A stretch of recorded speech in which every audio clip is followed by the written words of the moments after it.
All right. Oh, whoops. Keep on messing up. Testing, 1, 2, 3. Y'all hear me okay?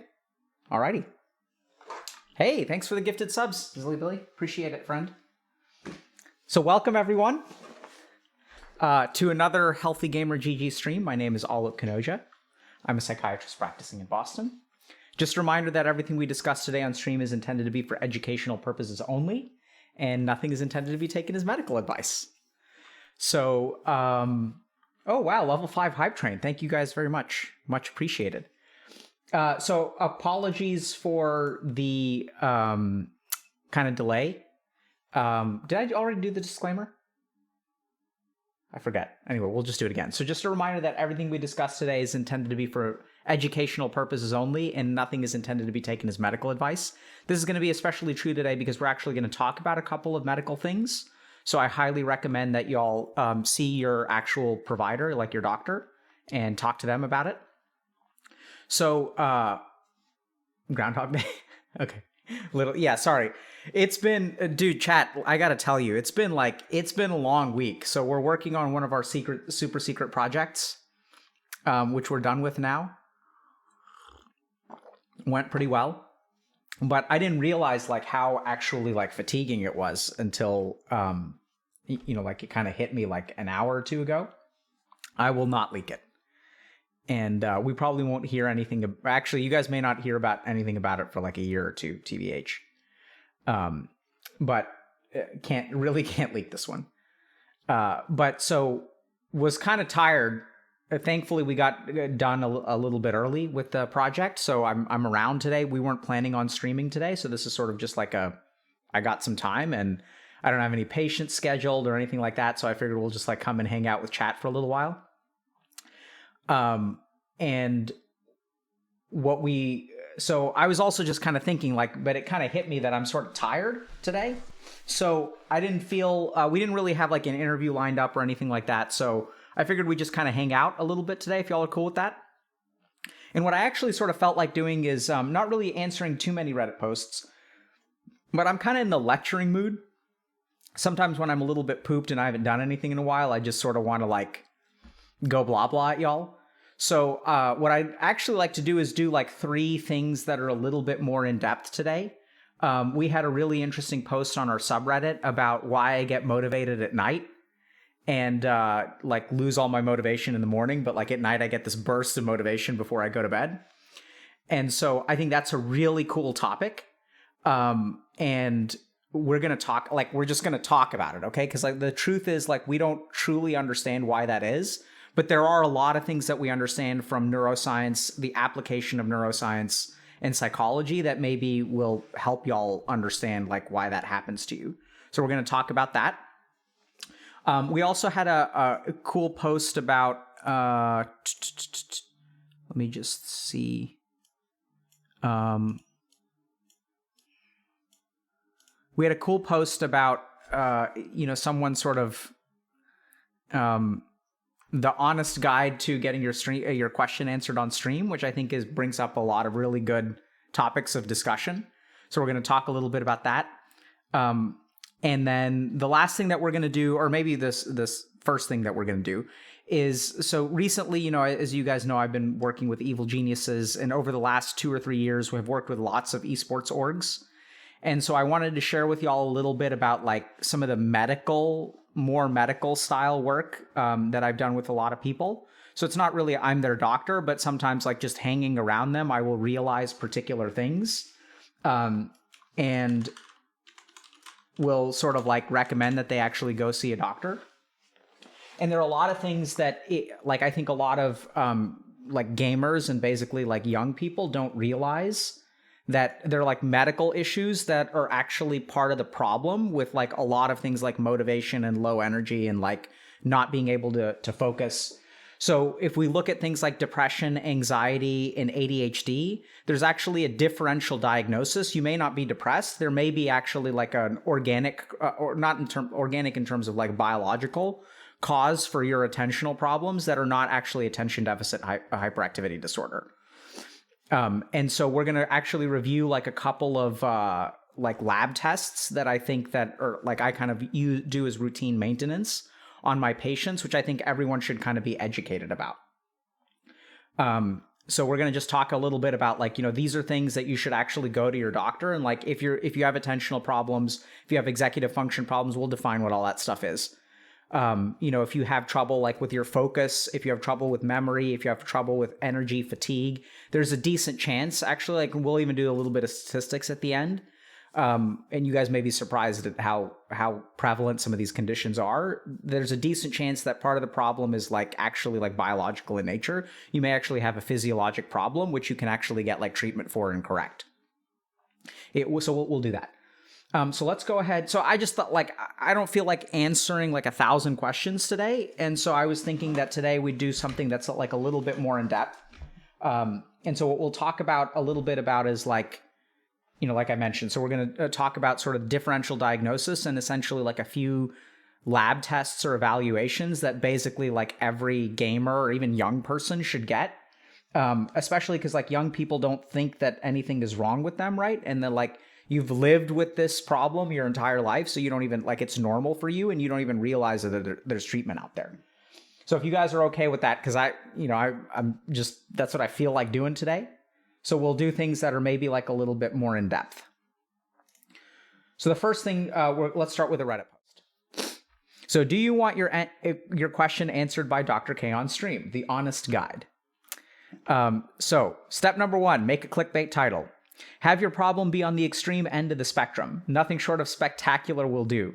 You spend $300 a month monthly on OnlyFans? Wrong. You have bankrupted your entire family and taken out loans on your house to pay for your OnlyFans addiction. You had to buy a big swimming pool to store all the bathwater you've been buying on eBay.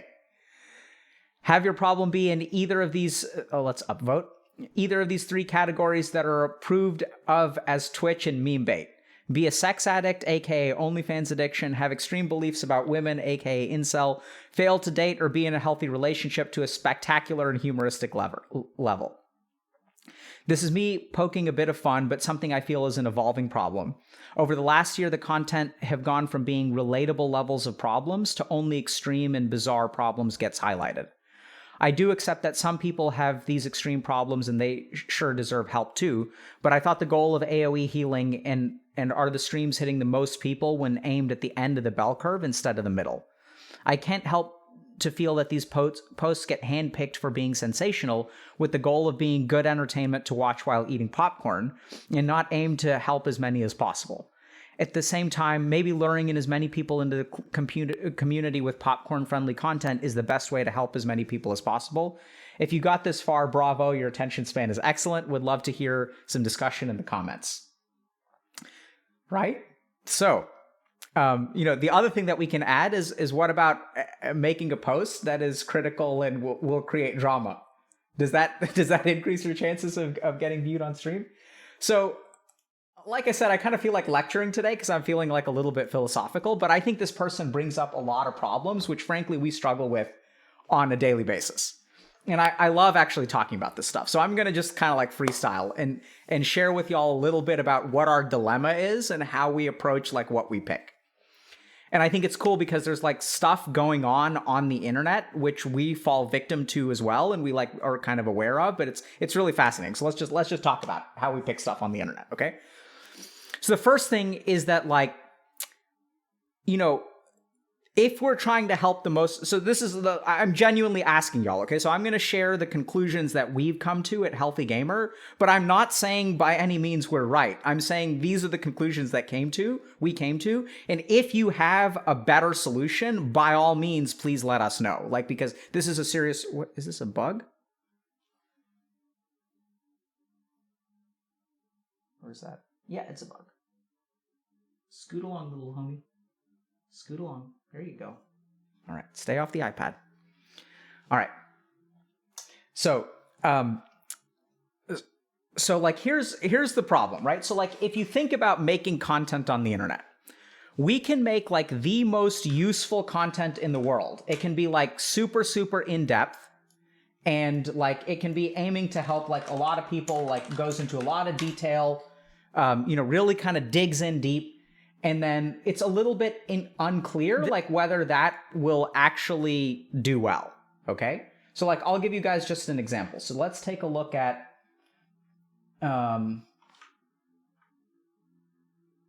right. So like, let's just take a quick look at our YouTube channel. I'm not suggesting that this isn't perfect information, but this is the struggle that we have. Okay. So like, let's just look at our YouTube channel. So like, I think the motivation and goal setting seminar that we did, I think is like a really good example of us trying really hard to make the world a better place. We're trying to sort of, really help people by like understanding like in detail, like how does motivation work? Okay. So let's just see where the other one is. Yeah. So motivation and goals, like part 4 has, so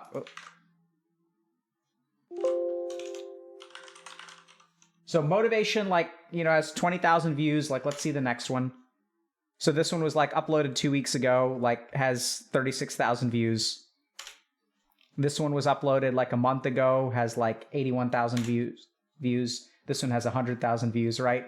And then like, how do I poop in public is like maybe around the same quality, right? And so, like it's tricky because like we'll make this kind of content, right? Like, so we'll spend a whole week streaming like in depth about like how to actually help people with motivation. And the truth is that like most people tend to not be too interested in that, right? So like, and that's kind of the sort of tricky thing is that if we look at like, how do I poop in public? Like, so there's some things that sometimes we kind of get it right, which is like why ADHD is linked to addiction. That was a month ago, 300,000 views. Really interesting video. I think we like educate people, like we educate and try to help and sort of make it sort of interesting as well. There are different other things like, why you get ghosted and it's why it's your fault you got ghosted. Like that video was uploaded 2 days ago, already has as many views as like basically day 1 of our motivation video. And so it's kind of interesting because, at Healthy Gamer, like we really try to struggle. Well, we struggle a lot with trying to figure out, is our goal here to be like educational, or is it to like try to help people, or is it to entertain people?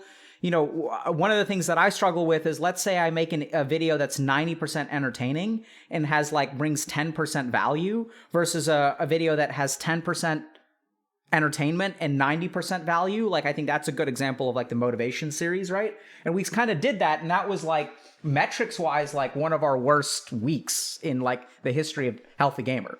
So when we kind of go big towards trying to like help people, it turns out that like people generally speaking are not too interested in it. So we really struggle with trying to figure out, how to make things like, what's the balance between like entertainment and education? Because this person did sort of allude, they kind of figured it out, which is like, from my perspective, the more entertaining and relatable we make things, the more people we can reach. So if I have a video that, is 80% entertainment and 20% education, and that video reaches 1 million people, do I help more people? Is that better than like a video that's 100% educational that only reaches like 1,000 people? So it's a real problem that we kind of struggle with. And what we try to end up doing is like all of the above, right? So we just go through cycles of like different stuff. So we'll sort of accept that, metrics isn't everything. And our primary goal is like not to grow the channel as big as possible. So if we spend 1 week kind of focusing on motivation and like 95% of the internet doesn't really care about it, like that's okay. Because the truth is that there are a chunk of people in our community that really helps a lot. I think the second thing to kind of think a little bit about is, this person was saying a year ago things were much more relatable. So the second challenge we face at Healthy Gamer is, do we basically do the same content over and over and over again? Or do we expand to different kinds of content? So a good example of this is like anxiety, right? So like the first year or two that we were around, like 20 to 30% of our content was like anxiety. We were doing interviews about anxiety. We were teaching about anxiety. We were talking about like anxiety and breathing and anxiety in this and anxiety in that. And then like we sort of did that for a while. And this is kind of the challenge of Twitch, is that like Twitch is not a great place to store content, right? So then like we sort of run into a problem where, people who have been watching it, let's say like we do a piece about anxiety today. The people who've been watching us for a year or two are like, this is boring. I've heard this all before. It's like a rehash of everything that I've already heard. And so they're not happy. And the people who are relatively newer or maybe missed some of that stuff, Or like, oh, like, why don't you talk about things that are like more relatable, like anxiety? And so it's kind of tricky because like no matter what we do, like someone's going to be unhappy. Someone wants something a little bit more entertaining. Someone wants something a little bit more in depth. And so we try to just kind of struggle or balance it all. And I think the interesting thing here is that the third kind of issue here is something that we call online drift. So this is something that's really, really interesting. So it's happening all over the internet and we're not impervious to it.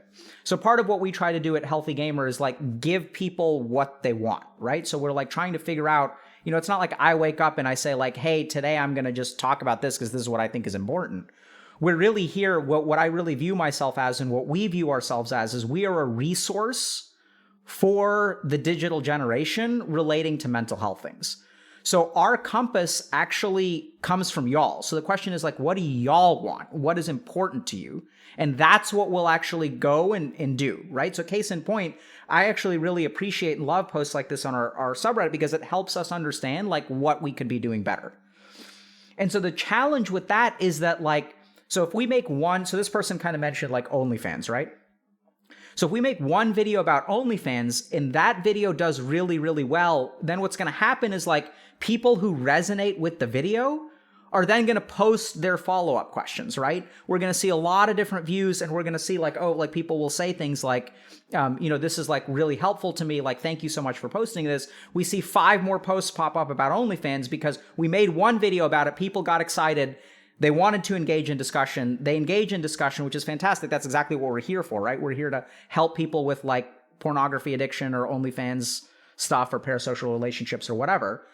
And then what happens is like we think, oh, people are super interested in this because the video got a really positive response. So maybe we can like explore this issue more. And then we'll make another video about like sex related stuff or like parasocial relationships or whatever.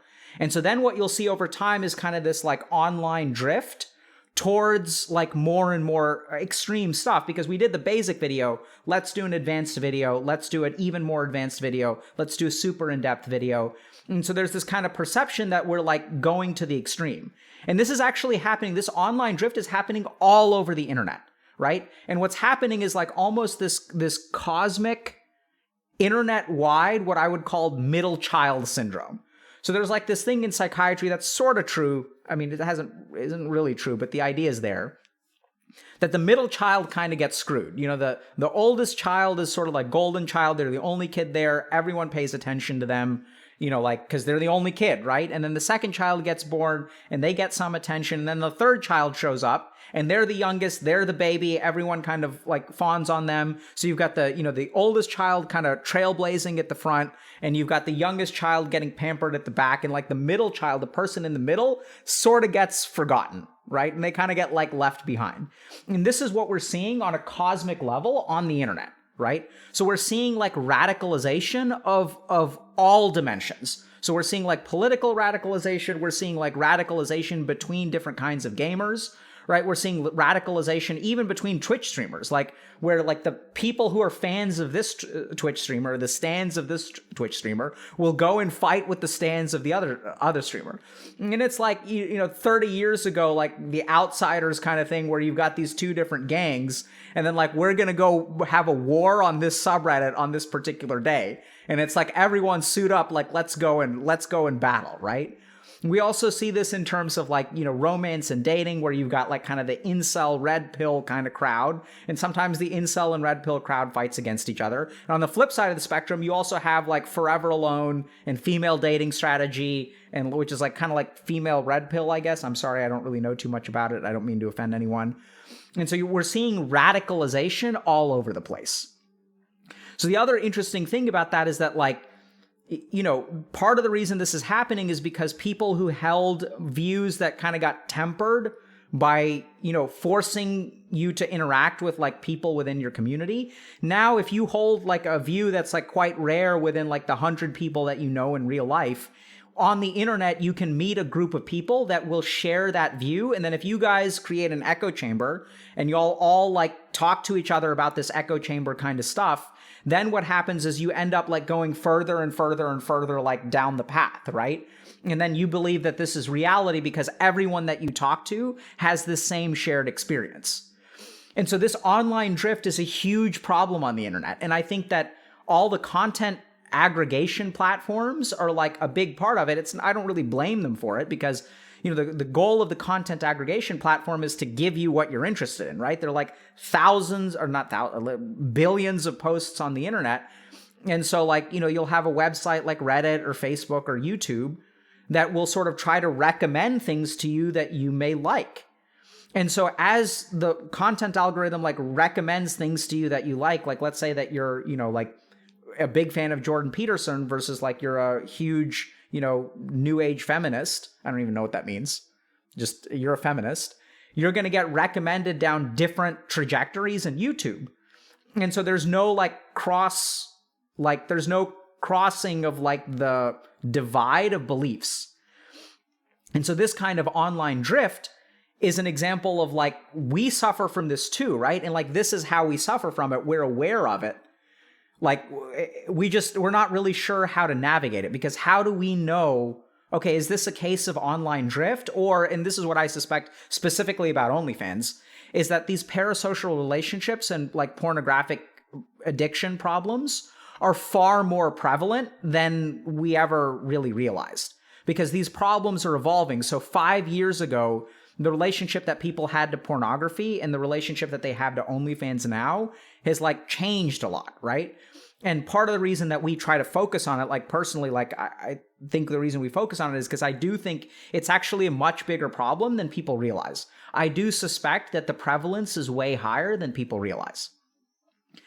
On the flip side of that, so this is also why we made like Dr. K's guide, because we realize that there's a certain amount of information about anxiety or depression that people are always going to want. Like, there's a reason why Dr. K's guide is anxiety, depression, and meditation. Like, these are the 3 central pillars that our community has been interested in. So what we decided to do is like go through all of our content, really package it up from start to finish, added a lot of in-depth stuff that most people like didn't care about, to be honest. So if we look at our stream numbers, for example, like, can anyone guess when the most people leave our stream, right? So if we want to like there's one thing that we can do to increase our stream numbers. Can anyone guess what it is? We want to boost our stream numbers. It's meditation, absolutely, right? So cutting meditation from the stream is the best way to improve our stream numbers. It's kind of interesting. So that's where like, and at the end of the day, like, you know, that's where we have to make like a mission-based decision. Like, do we want to teach meditation on stream or not? And the answer is like, yeah, we do, because like that's part of who we are. And if people want to leave, like that's totally fine. If they want to move on to the next thing, like that's totally fine. And on the flip side, the other thing that we sort of discovered is that like people want more meditation, but we can't really teach advanced meditation on stream because like people are coming in and out. You don't know who's done it. You don't know who hasn't. You don't want to teach an advanced meditation technique to people who are new. And so then that's why we made Dr. K's guide, because like that's sort of a storehouse of content. That's also why we have a YouTube channel, so that people who are interested in like the more relatable stuff, or like the more basic stuff, like it's all there on YouTube. Like, you know, there are tons of videos on anxiety, tons of videos about, you know, depression, tons of videos about trauma, like ADHD, like all that stuff is there. You just have to go look for it. And so that's the struggle that we have. I think the other thing that we can kind of talk about a little bit is to think a little bit about where people in our community are. So what I'd like to do now is share with y'all how we think about helping people. And so the reason I think this is important is because if you look at yourself, like a lot of people want to change. So you may want to change. You may want to say like, okay, I want to do something about my anxiety. I want to do something to get physically in shape. I really do want to pick up a new hobby. I really do care about and want to, change, like I want to improve my life.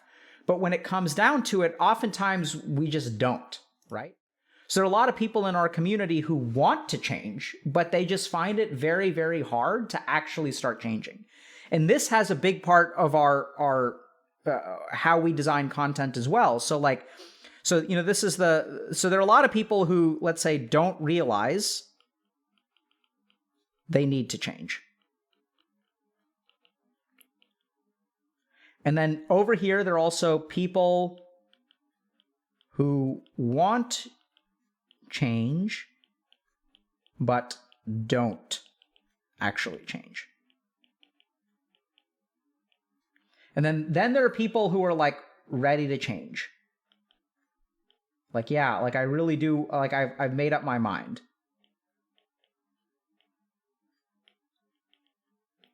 And then there are the people who are actually in the process of changing. Okay? So when we look at our community, and if you're someone out there who is like basically trying, like, I don't know if this makes sense, but a lot of y'all may want to change. Like you really do want it, right? Like you want to change your life. You want to go out and make new friends. You want to go out and ask your crush out on a date. You want to, brush up your online dating profile. You want to switch careers. You want to start writing, your TV show or your script. You want to learn a new instrument. Like there are all these things that you want to do, but you can't actually change. So I'd say the majority of people in our community are actually here. And so this is where let's kind of think a little bit about like what's an example of this. And so then what we try to do is before we get to the example, let's kind of think a little bit about how we craft content. So here's where we create like, meme entertainment content. So the advantage of making this kind of content is that people are like not looking for answers. They're just, looking for entertainment. And so sometimes we'll do this kind of thing. Like I think the Jimmy from Philly, we don't really try to create meme content, but the Jimmy from Philly example video is, I think, a really good example of this where, in order to like, it's people came in the door because they heard about like the wildness of the interview and they walked away like wanting to work on themselves or learning a little bit about compassion. It's almost like tricking people into being better humans. So this is also where like we could do a lot of interesting, entertaining content, but like we don't, what we sometimes want to do is like trick people into like, wanting to change, right? So like, I say tricking people because, clearly the reason people are coming in the door is not for some kind of help. So this is also where we can call like, raising awareness. So the goal of this kind of content is not like really to get anyone to change. It's just helping people understand, oh, maybe like this is my problem. Maybe I never realized that this was going on. And now it's really about raising awareness. And the goal of this sort of content is a little bit different. Then we get this camp. And this is where what we really want to do is focus on like internal conflict. So an excellent example of this kind of thing is the interview with Mudahar. So if you guys haven't watched that, I'd really check it out. Like if you're someone who's struggling, like there's a part of you that really wants to change, but you can't bring yourself to do it. I think the Mudahar interview is actually like a really, really good example of what you should watch. And the reason is because Mudahar basically, he comes in and he says, I have a problem. And then we talk about it for 2 hours. And then I ask him the question, do you want to fix your problem? And he says, no, I don't think I want to. And so this is a very classic example of why we as a community are stuck. Because I think a lot of y'all may want to change, and that want is genuine. What you don't realize is that there's ambivalence on the inside. And what ambivalence means is that you're conflicted. So resolving that conflict is what's necessary to move you over here across this threshold and where you've actually made up your mind. And so this is where, these are where our kind of solution-based videos are. And so sometimes we'll actually like give people advice, right? Like the dopamine detox video is a good example of like, here's the how. So this is where we teach people the how of changing and progress. This is where, this is why we teach meditation on stream, because some people are actually, even though, 60% of our viewers leave when we start teaching meditation, 40% of y'all stay because y'all are the ones that are like actually interested in meditating. And out of the 40% that stay, half of y'all are actually meditating, and the other half of you are like memeing in chat about meditating, right? So this is where we get to the how, this is where we get to the meditation. And then this is where once people are like ready for a menu, basically the goal here is to provide a menu of options. So like now that you're ready to change, what's going to work for you? And this is where actually like we get to our, for lack of a better term, our products, right? So this is why we have these kinds of things. This is where coaching lives. This is where Dr. K's guide lives. This is where meditation also lives, right? So it's not all these things are not necessarily paid. So this is also where you could even say things like dopamine detox video. There's a lot of stuff on YouTube. So some of our YouTube videos are like very like solution focused, but these are people who have like gone over that awareness hump. And so for those of you who are, maybe some of y'all have figured this out, but this model that we use to understand you actually correlates with something called the stages of change model. And so this is what we would call pre-contemplative. This is contemplative. This is planning. And this is action. So this is an evidence-based model of behavioral change that, you know, I use as an addiction psychiatrist. And basically the idea here is that there are, let's see, is this catching up? No, lag. Okay, I'll try to write under here and we'll see what, there we go, okay. So in the pre-contemplative person's, oh, wait, why is this so zoomed in? Hold on, chat. This is being cut off, I need to fix this.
There we go. Fixed. Okay. Where was I? Yeah, so this is the stages of change model that we use. And so like, here's an example of, as an addiction psychiatrist, what I look for. So this is like, you know, let's take the example of like marijuana addiction. Okay, so like what would someone say who's in this mental stage of change? So over here they would say, I don't have a problem. Over here they would say there are upsides and downsides. So a good example of this is like, I want to quit for these reasons, but I don't want to quit for these reasons. Okay, and then over here it's, I'm ready to quit, but I don't know how. So here's like the menu phase, right? So I'll say, okay, like, do you want to go cold turkey? Do you want to just like smoke on weekends? Do you want to go to Alcoholics Anonymous, or like, you know, Marijuana Addicts Anonymous? Like, what do you want to do? Do you want like medication? Like, you need something for your anxiety? Like, that's where you, and then this is where you actually like act. Okay, like, let's go. And so even within our community, like the reason that we have, let's say, more meme heavy content is because some people are over here. And what these people are going to respond to is like memes and awareness. Get them thinking about it, right? So as a psychiatrist, when I'm working with someone who's pre-contemplative, I'll just ask them questions. I don't want to like, because I don't want to just, you know, pounce on them and say, hey, you need to quit smoking pot. Because that's what happens a lot of times, right? In addictions, you'll have family members that come to you and say, hey, you have a problem. You need to admit that you have a problem. This needs to stop. And it doesn't work. Like, people sometimes get forced into rehab, and then like I kick them out in a week because they don't want to come. They don't want to be there. They don't want to do the work. So they come for a week and then they end up getting kicked out. The reason they came in the first place is because their wife is threatening divorce. If they show up and they're not doing any of the work, so it's like, hey, you just go, dude. Like, if you're not going to do the work, just go. So you can't jump to action. And this is the problem within our community, is that a lot of people want to jump straight to action. They're like, what do I do about this? How do I fix this? What's the solution? Whereas where you really are is over here, which is like, yeah, I kind of want to change, but I don't really want to change. So even if you think about things like playing video games, like, yeah, I should really stop playing video games. I really need to get a job. It's really, really important. But then I'm like, okay, so uninstall all your games and go get a job. They're like, but it's boring. I can't get the job that I want to. Oh, in this capitalistic society, blah, blah, blah, blah, blah. Right? And then like you come up with all this resistance, all the reasons that you don't do things. And this is really where most of our community is, that a lot of y'all do want to change, but you have some kind of internal resistance to actually changing. And so once y'all are ready to change, then it's about figuring out a menu, right? Like, is coaching right for you? Is Dr. K's guide right for you?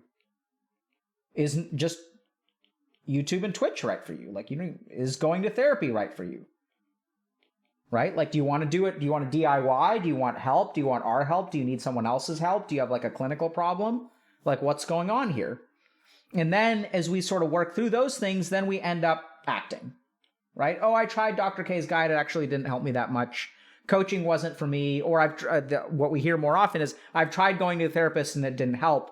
Let me try coaching. So we'll hear that. And that's where you kind of get to the action phase. And so part of the reason that we approach content the way that we do is because if we think about where you are on this journey, like, ask yourself, do you think you have a problem? Do you have a problem, but you're truly conflicted about it? And this is where I think most people don't realize that they're actually internally conflicted. That's why they don't act in the first place. And then once you've resolved that internal conflict, then you can start to plan, right? But this is where we see this a lot in our community. We actually see this a lot, especially in group coaching, where people will come into group coaching and they'll be like, I was hoping people would give me tips or a curriculum to like fix my life. I came here looking for answers. And this is where like we can say like, okay, here are the answers. But if this is where you are in your stages of change, or if this is where you are in your stages of change, giving you answers isn't going to help. Which is why, what our coaches ask these people who come in looking for answers is, when someone gives you answers, when someone gives you advice, what happens? Do you implement it? Do you listen? Do you actually change? And then the people are like, no, not really.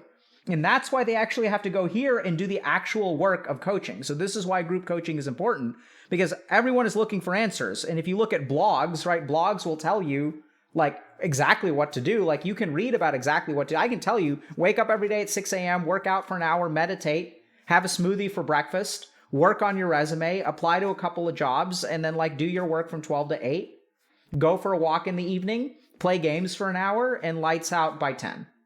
I could tell you to do that, but ain't no one gonna actually do it.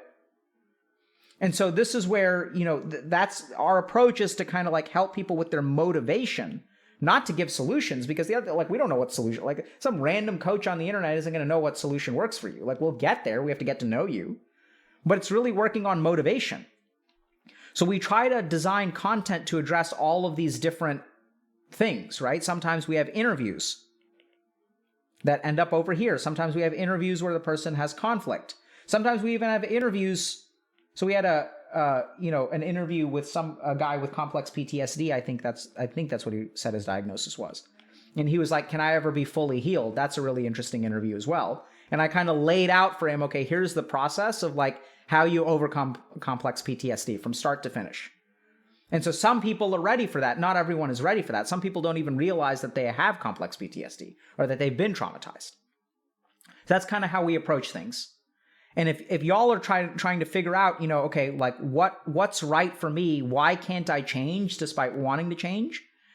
This is sort of the thing to really understand. Like, this is the frame of mind of like how change happens. So this is the frame of mind that leads to the evidence-based technique of motivational interviewing. So how can you talk to someone to actually, in a scientifically validated way, increase their motivation to act? And this is the model that we use. So understanding this model also explains why people who look for solutions don't get better. Because the solution that they look for, it doesn't fit the cognitive space that they're in. Questions?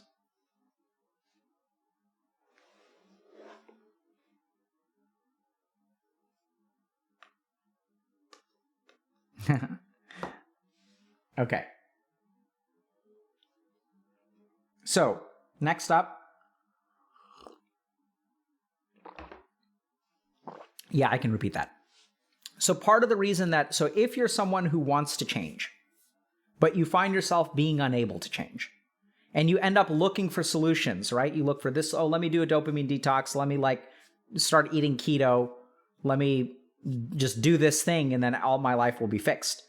And if you're one of these people that like can come up with all the things that you should do, but you can't figure out why you can't do them, you just can't bring yourself to do them, you need to understand the stages of change model, because this model of like internal motivation explains why people can have the right answer and not implement it. It explains how to go through the process of being in denial to being internally conflicted to actually being prepared to act and then actually implementing change. But until you resolve that internal conflict, until you are aware of what's going on inside you, I can give you the perfect solution and you'll never implement it.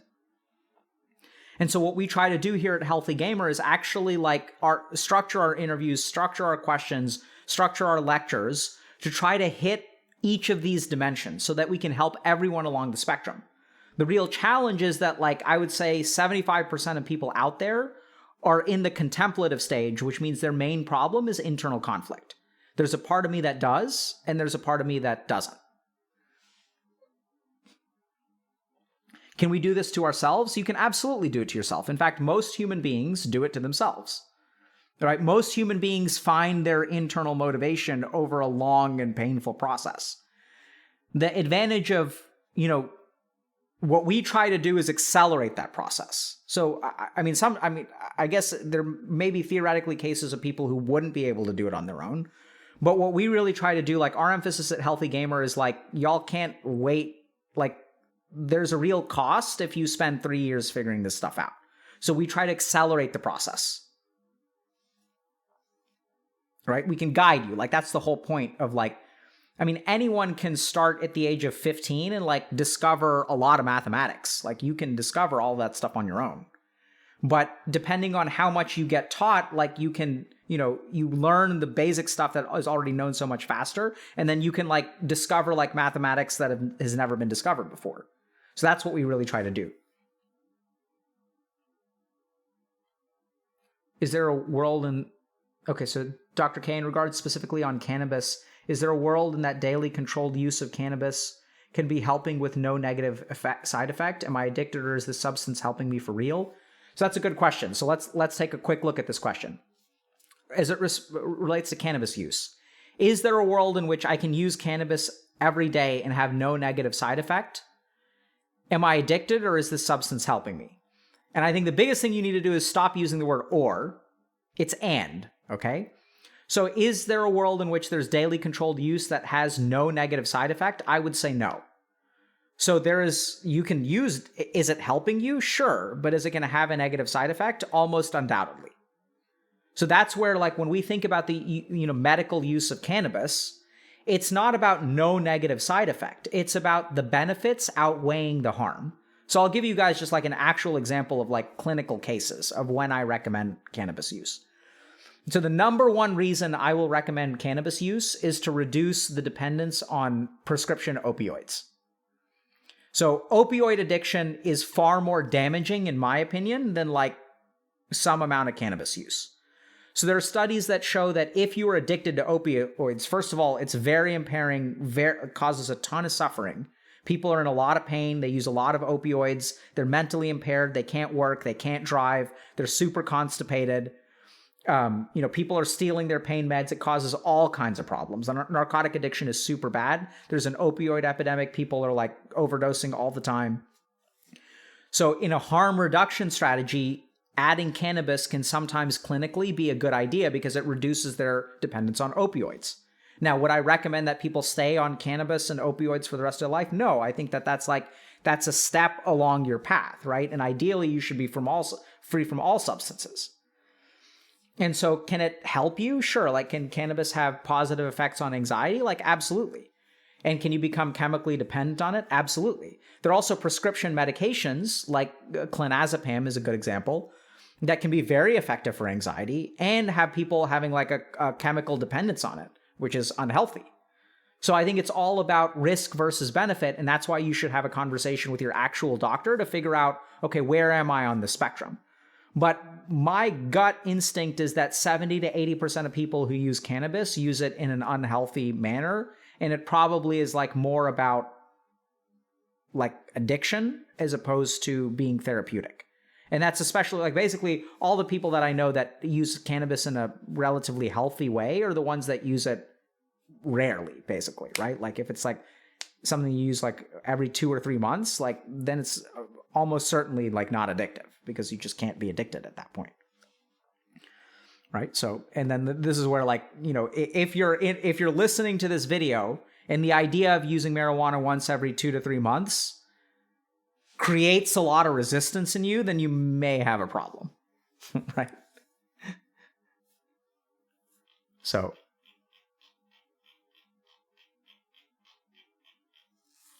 All right.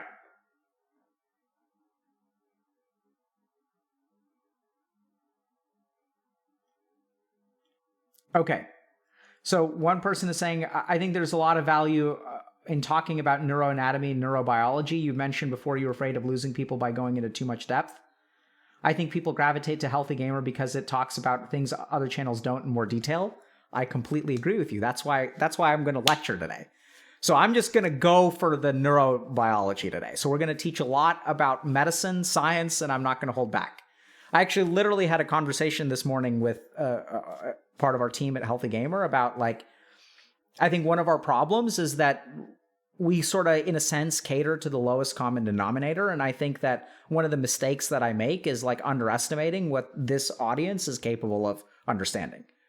So that's why I said, like, I'm telling you guys, like, it's not going to be a regular stream. I'm just going to like give you guys 3 lectures today. It's just going to be 3 lectures. We're going to talk about science. We're going to talk about medicine. We're going to talk about neuroanatomy. We're going to talk about scientific experiments, and we're going to like learn something about ourselves, and like we're going to hopefully improve our lives. So now I'll give you guys a choice. We've got 2 options. Okay. Option number 1 is, so we can talk about, do we have someone who can make a poll? Chat? Poll? Okay, here's poll. So question number 1 is going to be this one. Okay. Yeah, but why is it that every time you get in bed and try to sleep that you get a ton of motivation where you know, there's nothing during the day? This is going to be a cool one.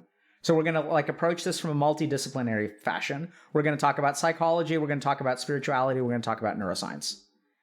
Second option is we're going to talk about 4 or 5 common medical conditions that y'all should get evaluated from, that I've been surprised that like even professional esports athletes like have not gotten evaluated from. They're like playing with a handicap. So what do y'all want to do?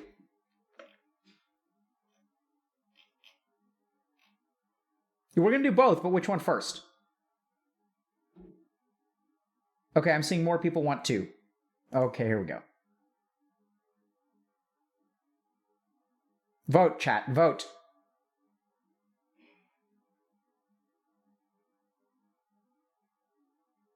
You know, so I also had a cool conversation with someone from Twitch.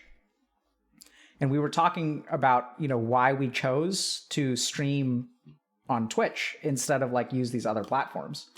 And I think the biggest reason I love Twitch is because like I can actually talk to y'all. Like I hate teaching to like an empty room. Like it's just, I mean, who wants to do that, right? It's like okay, so it looks pretty even, but Lab Test for Gamers is slightly in the lead. So we're going to make this a little bit interactive, chat, okay? By 51 to 49%. Holy Jesus. This is so close. Okay.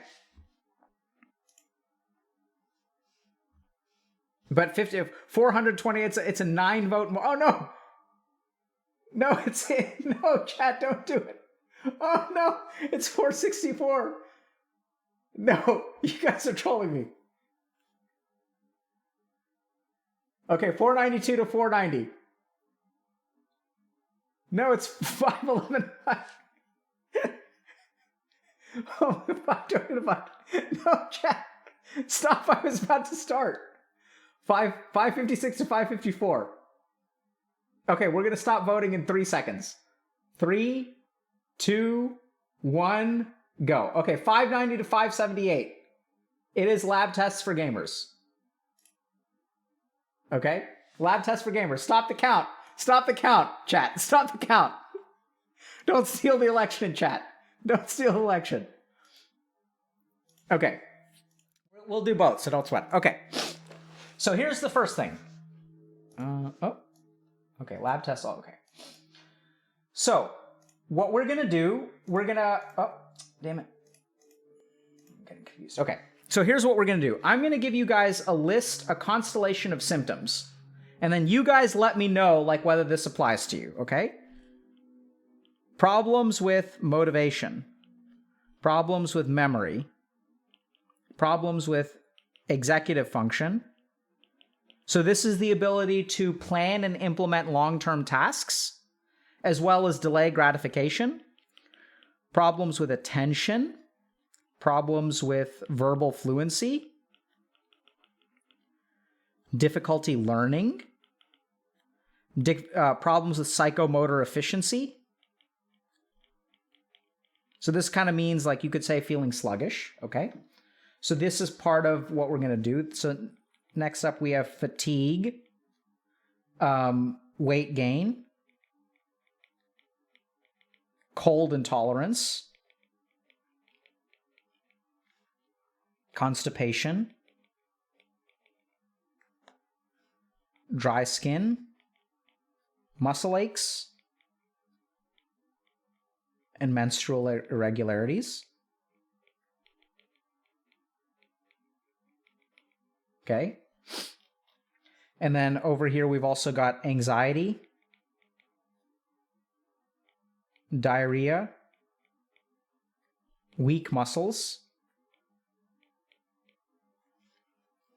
Over here, we have fatigue. And then over here, we have low energy, insomnia, low mood,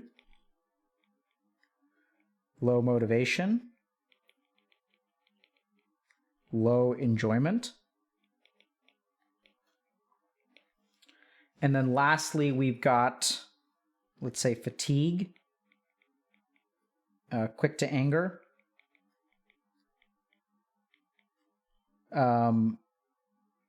feeling sleepy during the day, poor quality sleep, as well as problems with motivation, executive function, things like that. Okay, so first question, chat, is do these things apply to y'all? Okay? So like this is a collection of different medical conditions. And what we're going to do is some statistical. So the first thing is, like, when I said I wasn't going to hold back, this is me not holding back. So if you guys are like, hey, this is a really long list of like lots of complicated things, welcome to medical school, chat. This is how you become a doctor. You memorize lists and lists and lists of clinical presentations.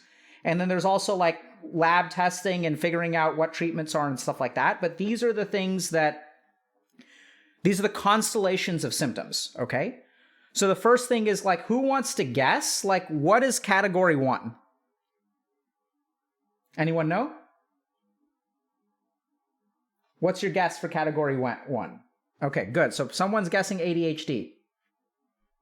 Depression. What else we got? Lack of sleep, insomnia, anorexia. Oh.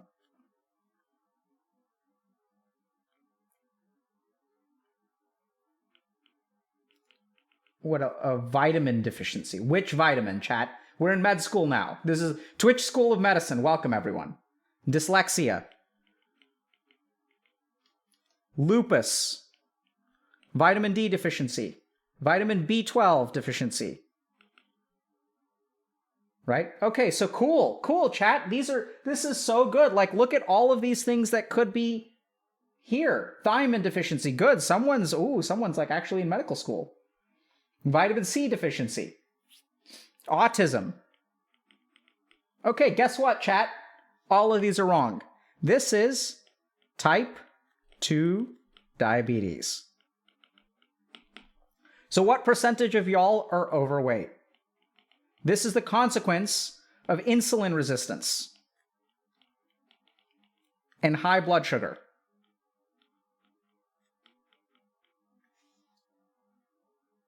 This is exactly what I'm saying. So all gamers should get their blood sugar checked. Okay, so next question, chat. What percentage of people have type 2 diabetes? Do you guys know?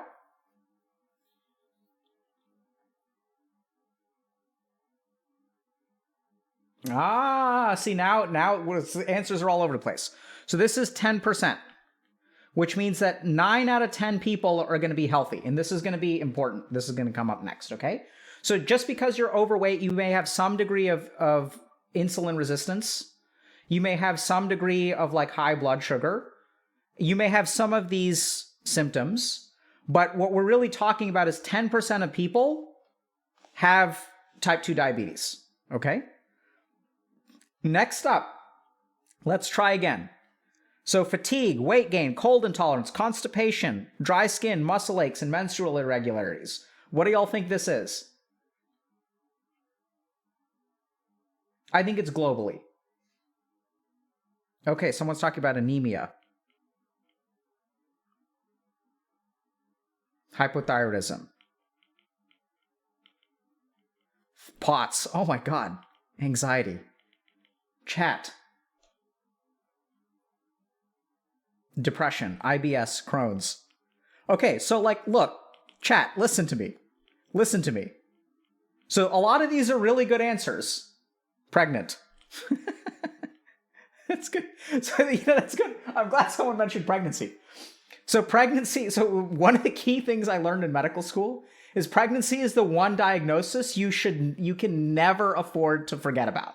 It's something that you always have to, I'm assuming you've got a female patient, right? But like, it's the one thing you can never forget about pregnancy. You always have to think to yourself, is this person pregnant? Because it changes everything. It changes because like medicines can be teratogenic. It can be weird. Borreliosis. No, it's not borreliosis, but I like it. Food intolerance. No. So the other thing, chat, is like, do you guys get that these are all like good things that you should maybe get evaluated for, right? Puberty? No, this is another good one. Oh my God, these are great. This is so much better. Gout? No. So it's right. So you guys figured this one out. This is hypothyroidism. Okay. So now this is pretty interesting. So what do y'all think? The right answer is hypothyroid. So now the question is what it was like the second answer too. What percentage of the population do you think is hypothyroid? What do y'all think? Okay. So good. I think you guys are like doing better about this. So there's conflicting data. So this is an important point that I have to share. So in my experience, there's like true hypothyroidism and then there's subclinical hypothyroidism. So the statistics around true hypothyroidism, some of them are like 1 out of 300, right? So really small. But other studies will suggest that hypothyroidism is closer to 3.7%. And this could be kind of in the subclinical range. So the reason that I test TSH for all of my patients who have like fatigue and like basically depressive symptoms and like things like weight gain and menstrual irregularities is they may not have full-blown hypothyroidism, but around, let's say 4%, so let's say 96 out of 100 people are going to be totally fine. And 3.7% or 4% of people may benefit some clinically from some kind of thyroid supplementation. Okay? So can I explain what the thyroid is? Yeah, so the thyroid gland is like situated here in your neck and releases something called thyroid hormone. And thyroid hormone does all kinds of things in your body. So the thing to remember about hormones is a hormone is a chemical signal that travels everywhere through your body. So the key thing about hormones is that they affect all of your organ systems because they go everywhere and they try to help your body work in concert. So another good example is adrenaline. Adrenaline is a hormone. So what is adrenaline on the effect? What effect does adrenaline have on the GI system? And so this is where I'd ask you, what does the body want to do? What does the GI system want to do when you're in a situation where adrenaline is released? The answer is that your body, your GI system wants to absolutely shut off, which is exactly what adrenaline does. Because if like you don't want to be digesting food if you're like fighting against a lion, right? Like you don't want to worry about like forming stool and digesting things. You want to worry about survival. So if we look at adrenaline, it does things like increase your heart rate. It does things like increase your blood pressure. Does things like makes your brain think in black and white and makes it think faster and more catastrophically. It also does things like shut off your GI system, essentially.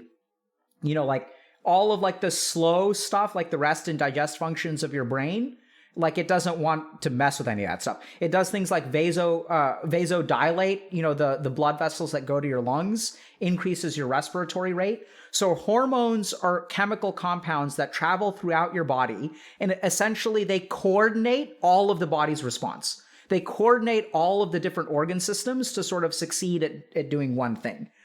So thyroid hormone is kind of tricky because it does like a lot of different stuff. But essentially, like I kind of think about the balance of thyroid hormone as like internally, like your yin and your yang. So for example, people in northern climates will have higher levels of thyroid hormone because thyroid hormone is one of the things that increases brown fat production. Brown fat is how you generate heat within your body. So if you look at people who are like, you know, in northern climates, they tend to have slightly higher levels of thyroid hormone. They tend to have more brown fat. They tend to burn more fat to maintain body temperature, which is also why it's kind of super interesting because if you look at obesity as it relates to different climates, the more equatorial climates are more prone to obesity and weight gain. And as you move north into colder climates, you tend to have people who overall tend to be a little bit thinner. And so if you look at hypothyroidism, it causes weight gain, causes cold intolerance. Whereas if you look at this one as hyperthyroidism, but this is considerably rarer. And so, you know, hypothyroidism causes constipation. Hyperthyroidism causes diarrhea. Hyperthyroidism causes anxiety. And then like, you know, hypothyroidism basically causes like depression, symptoms of depression. And if you think about depression and anxiety, one is like a slow mind, one is an overactive mind. So thyroid hormone is really interesting because it affects all the different like organs in like really different ways. Yeah, so we'll get to the actual blood tests in a second, okay? So next up, I know it's kind of weird, but we've just got fatigue. What do y'all think this is? Are there medications for these? Yes, we're gonna get, let's finish diagnosing all these, then we'll go on and we'll talk about tired. IBS. Yeah, so chronic fatigue syndrome, that's a new one. So we talked about B12, anemia. Okay. Vitamin D. Sure. HIV. Sure, that's on there. It's actually a good guess. Insomnia. Myocarditis. Yes. It can absolutely present as fatigue. Burnout. Sure. There's a lot of stuff. So this one too. So this is B12 deficiency. So this is the other thing about medicine. So this isn't like, I mean, I'm sort of trying to simplify things, but also give you guys some stuff a little bit complicated. So the key thing about B12 deficiency is that it tends to not present as like a bunch of different random stuff. Like you're not going to see weight gain with B12 deficiency. You're not going to see like, dry skin or muscle atrophy or things like that. You may not see quite as much, like the specificity of these deficits probably have to do with the high level of sugar in your your vascular system and things like that. So you get like brain-wide effects in type 2 diabetes, which you may get fatigue and B12 deficiency, but you're not going to get like a verbal learning, like negative impact in B12 deficiency. So B12 deficiency, let me just see how common it is. Did I forget to look that? Oh yeah, I didn't even look this up. So I don't even know. It's rare though. So the thing is B12 deficiency can sometimes happen in people who are like vegans, but generally speaking, B12 deficiency is quite rare. I don't remember the exact statistics, but it's something else to consider. Super easy lab test. Okay, next up we have low energy insomnia, low mood, low motivation. It's 1 out of 10,000? That makes sense. Because a lot of B12 comes from animal products. Um, yeah, so let's just say 1 out of 100. So 99 out of 100 people will be correct, or will be fine. Okay? So low energy, insomnia, low mood, low motivation, low enjoyment. What do y'all think? Depression, okay. Insomnia, okay. Parkinson's? Sometimes, actually, it's not Alzheimer's, sure, so dementia. Low iron. Anemia. Genetic disorders, nice chat. Dude, some real poggers out there. Trauma, fibromyalgia. Yeah, so this is the cool thing, chat. No. This is vitamin D deficiency. Now, vitamin D deficiency numbers are really interesting, okay? Because 5% of the population is vitamin D deficient, but 18% of the population has subclinical or less than normal. So there's like, with vitamin D deficiency, there's like ranges, right? So it's kind of like a bell curve. And so like, this is actually like 18% of the population, and this is like 5% of the population. And so there's kind of like a subclinical level, and then there's like a clinically deficient level. And so the people who are like super clinically deficient, which is still 5% of the population, will have severe amounts of this.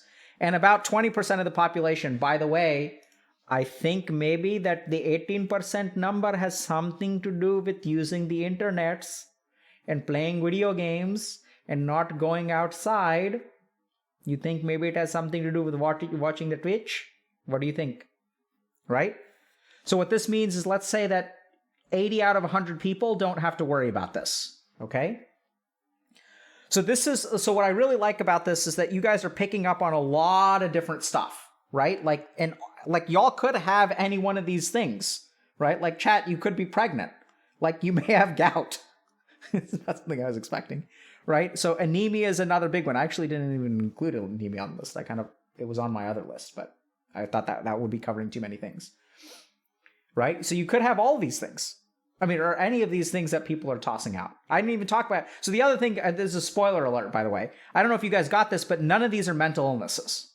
Like, you guys get this? Like, these are not psychiatric diagnoses. That's the whole point of this lecture. Is that all of these mental effects that we attribute to ADHD, anxiety, depression, I have trouble sleeping. The truth is that a lot of this stuff can be caused by physiologic things, and this is why you should go get a lab test. This is why you should go see your doctor. That's the whole point of this lecture. Okay, next up. Oh, yeah. Okay. So, what do y'all think about this one?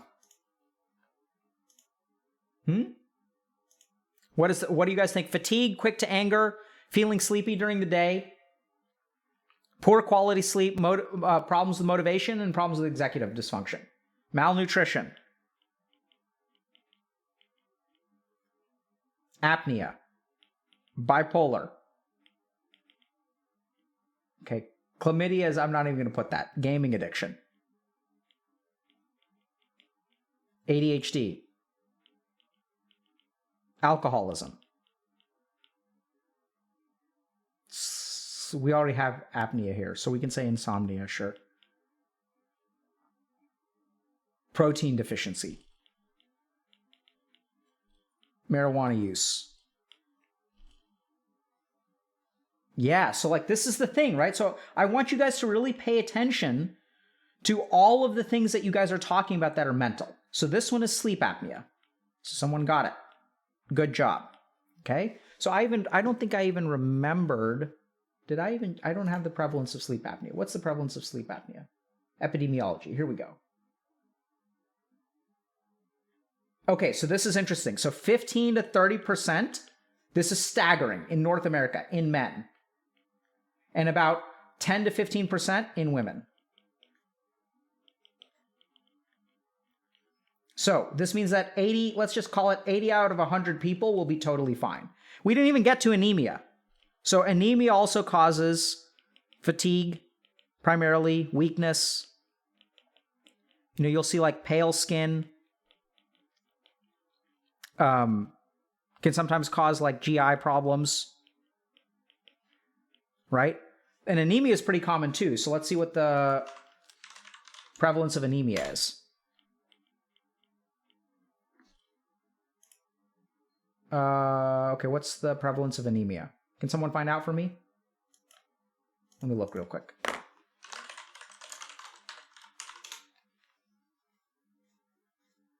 Oh, anemia affects 1.62 billion people. 24.8% of the population. That's staggering.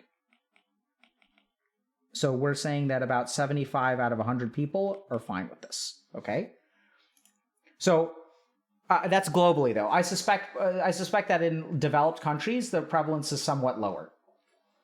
Anemia also is more likely to affect women, primarily due to menstruation. Okay, so let's say this is globally. Let's see if we can find out in. Let's see.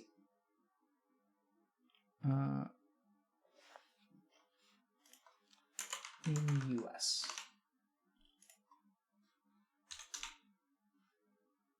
So the overall prevalence of anemia in the U.S. is about 5.6.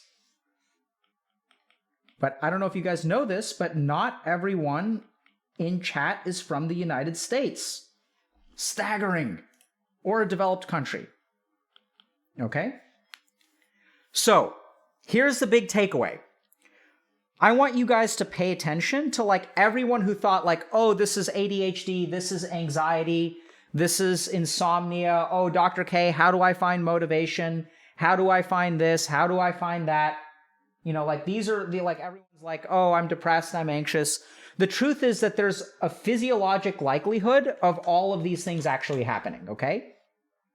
So now what we're going to do, if somebody wants to help me do some math, is we're going to look at, so how, like what's the rough statistical analysis that we want to do to see how likely is any one of y'all to have none of these problems? Does that make sense? Because now, like, okay, sure, we can say you have a 5% chance of this, 18% chance of this.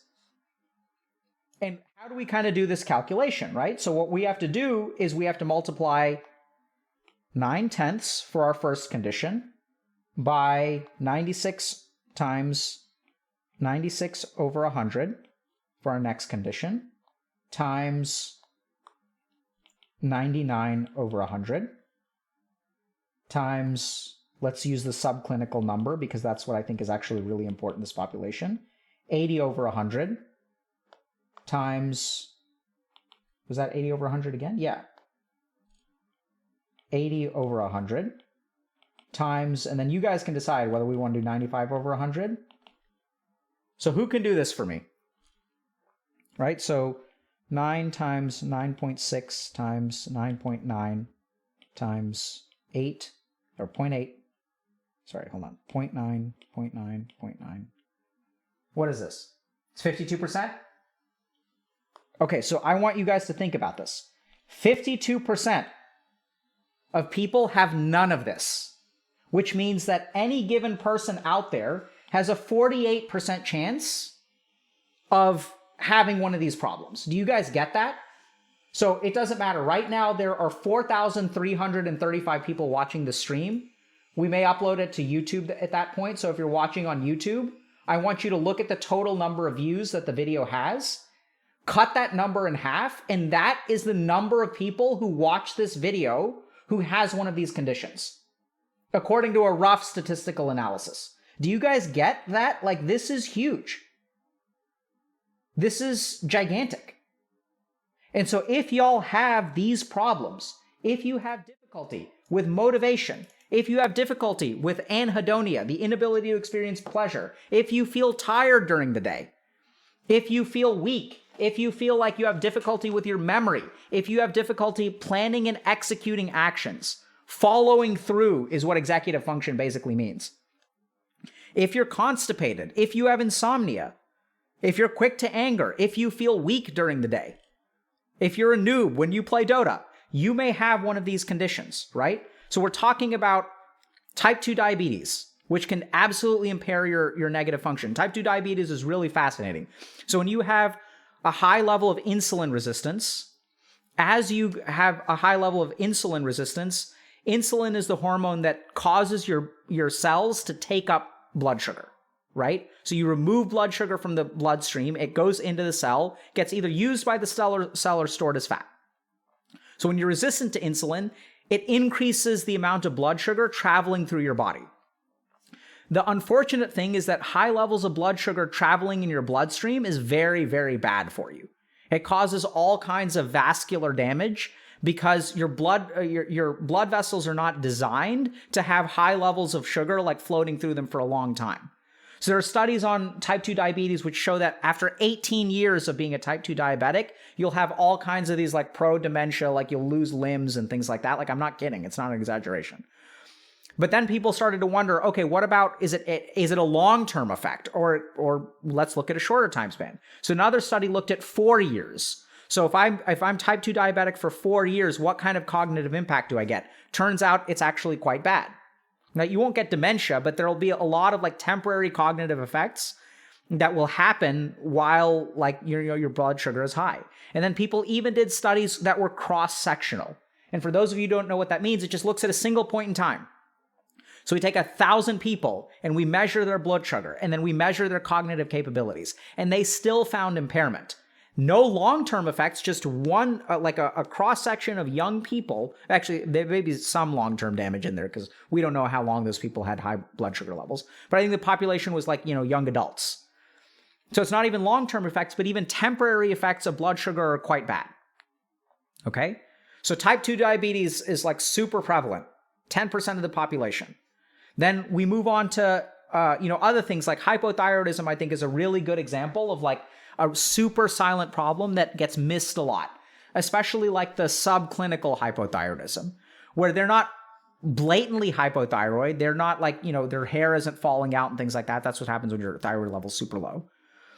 But as it gets like, as you get to subclinical levels, like not like a complete deficiency, but like low levels, that's when we see this like low grade depression stuff is the best way I can describe it as a psychiatrist. When someone comes in with this like low grade depression, like they're not suicidal or anything, but they just like don't feel like doing anything all day and are kind of bummed out and like aren't really happy and like not really motivated. And they're just kind of like, meh. Like a large percentage of those people, I'd say in my practice, like 10% of those people are like hypothyroid. And I just start them on thyroid medication and they're like normal. They feel amazing. They're like, oh my God, I never realized that people like woke up every day and had energy. This is completely OP. Okay? Next up, hyperthyroidism. So that's quite rare, but that can be one of the causes of anxiety. So B12 deficiency is something that is also quite rare. So like maybe 1 out of 100 people, or even less than that, I would imagine. But we are seeing increases in B12 deficiency, especially due to changes in diet. So like a lot of our B12 comes from animal products.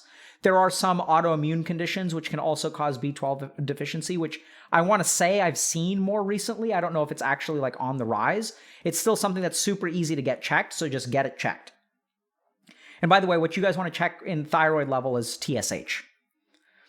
And then we get to apnea. So this is another really common thing let's go to vitamin D levels next. So the next thing to check is vitamin D. So vitamin D levels are also associated with poor outcomes related to COVID, messes up your immune system. It has a lot to do with calcium metabolism and like building bones and absorbing calcium from the gut and like all kinds of like random stuff. Vitamin D is made by sunlight. So when we get exposed to sunlight, our body takes that sunlight and constructs vitamin D out of it. People who have darker skin color tend to have a less efficient vitamin D production. So if you're like living in Scandinavia and you're like pale as snow, then you don't actually need that much sun exposure to make a lot of vitamin D. If you're from India or, South America or something like that, at least the equatorial parts of the world, or you're from Africa, you may need a higher amount of vitamin D, sun exposure to create vitamin D. And that's just because in those climates, there's a lot of sun. So like our machinery doesn't need to be as efficient.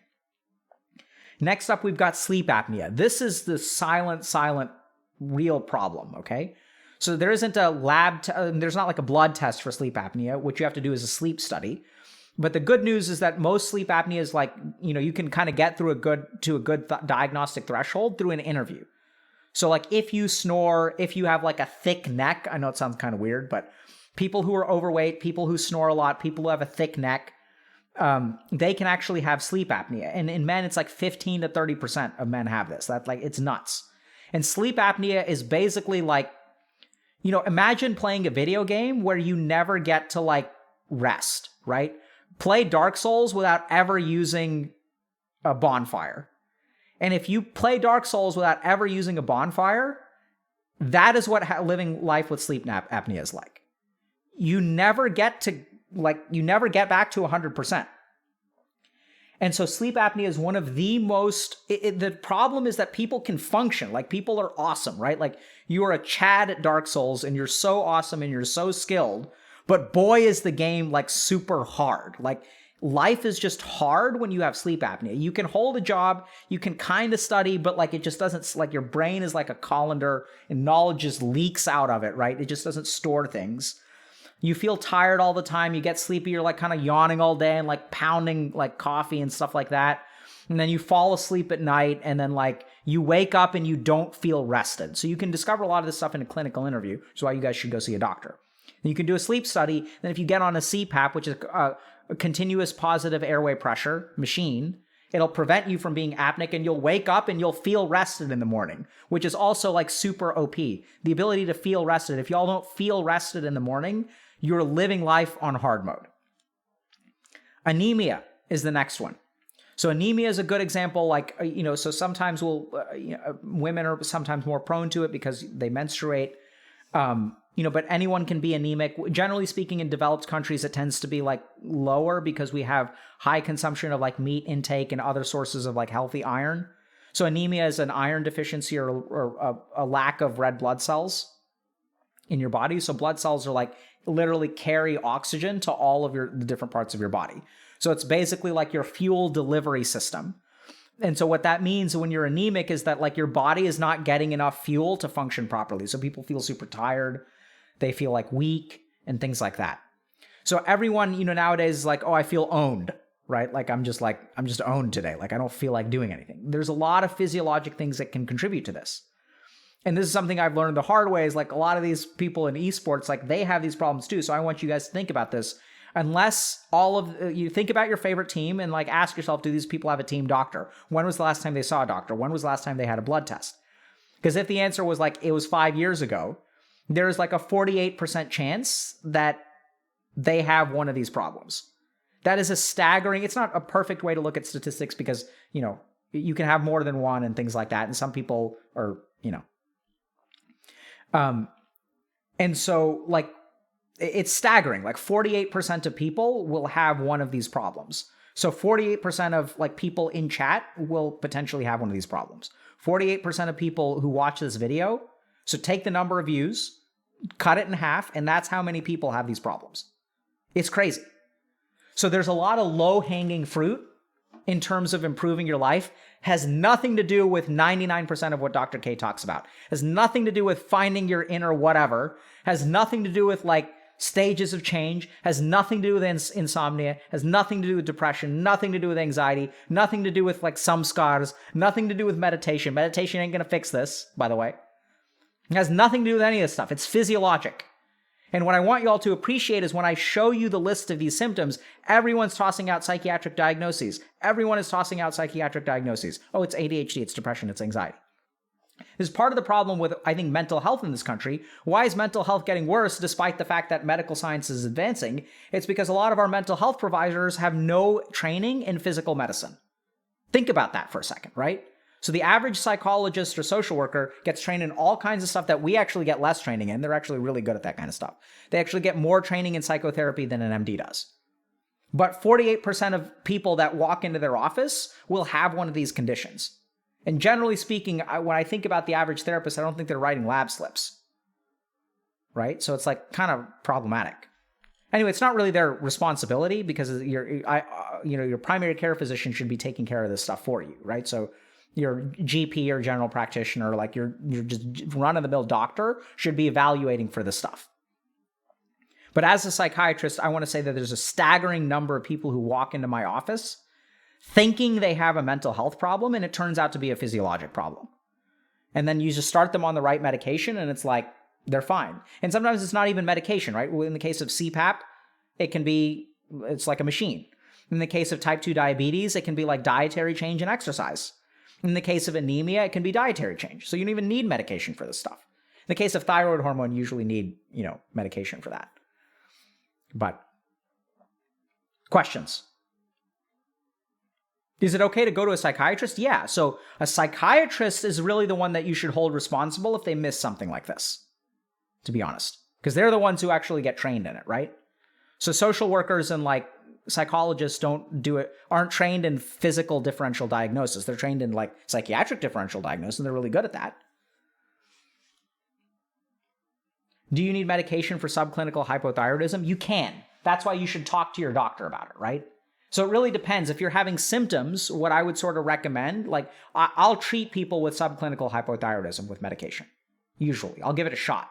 If they're having the clinical symptoms and it's like they're like, yeah, I feel like owned all the time. It's like, okay, let's start you on a super low dose and see if it helps. And some of them come in and they say like, yeah, it's not really helping. We can add a little bit more. We like recheck their levels, and that's like the practice of medicine. So you guys should really go. It's not just like a legal disclaimer. I'm telling y'all that if you guys are suffering from this stuff, go and actually see a doctor, because they can help you with these things. Y'all don't have to play Dark Souls on hardcore mode. Like you just don't have to. You shouldn't play life on hardcore mode, because you just have one. It's hardcore anyway. You only get one shot at it. So like you got to play it as best as you can and optimize everything. Does weight loss help with snoring and sleep apnea? Absolutely.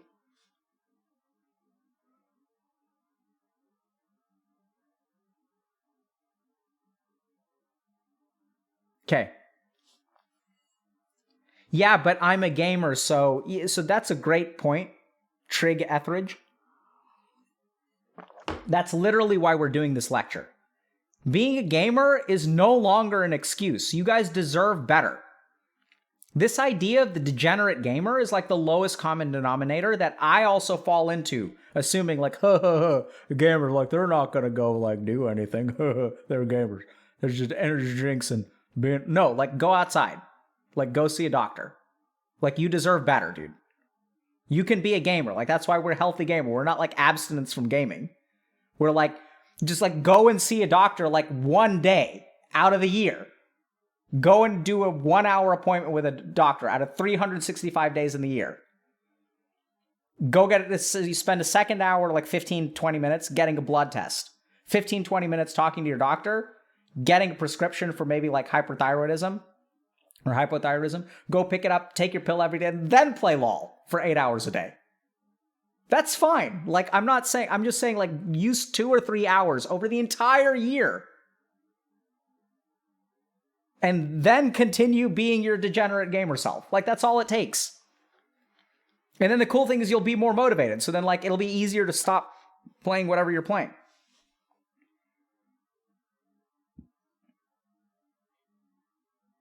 Yeah, so someone's saying I'm in the pre-contemplative stage of seeing a doctor. Absolutely, dude. That's why this is awareness raising, right? So well said. Someone's paying attention, chat.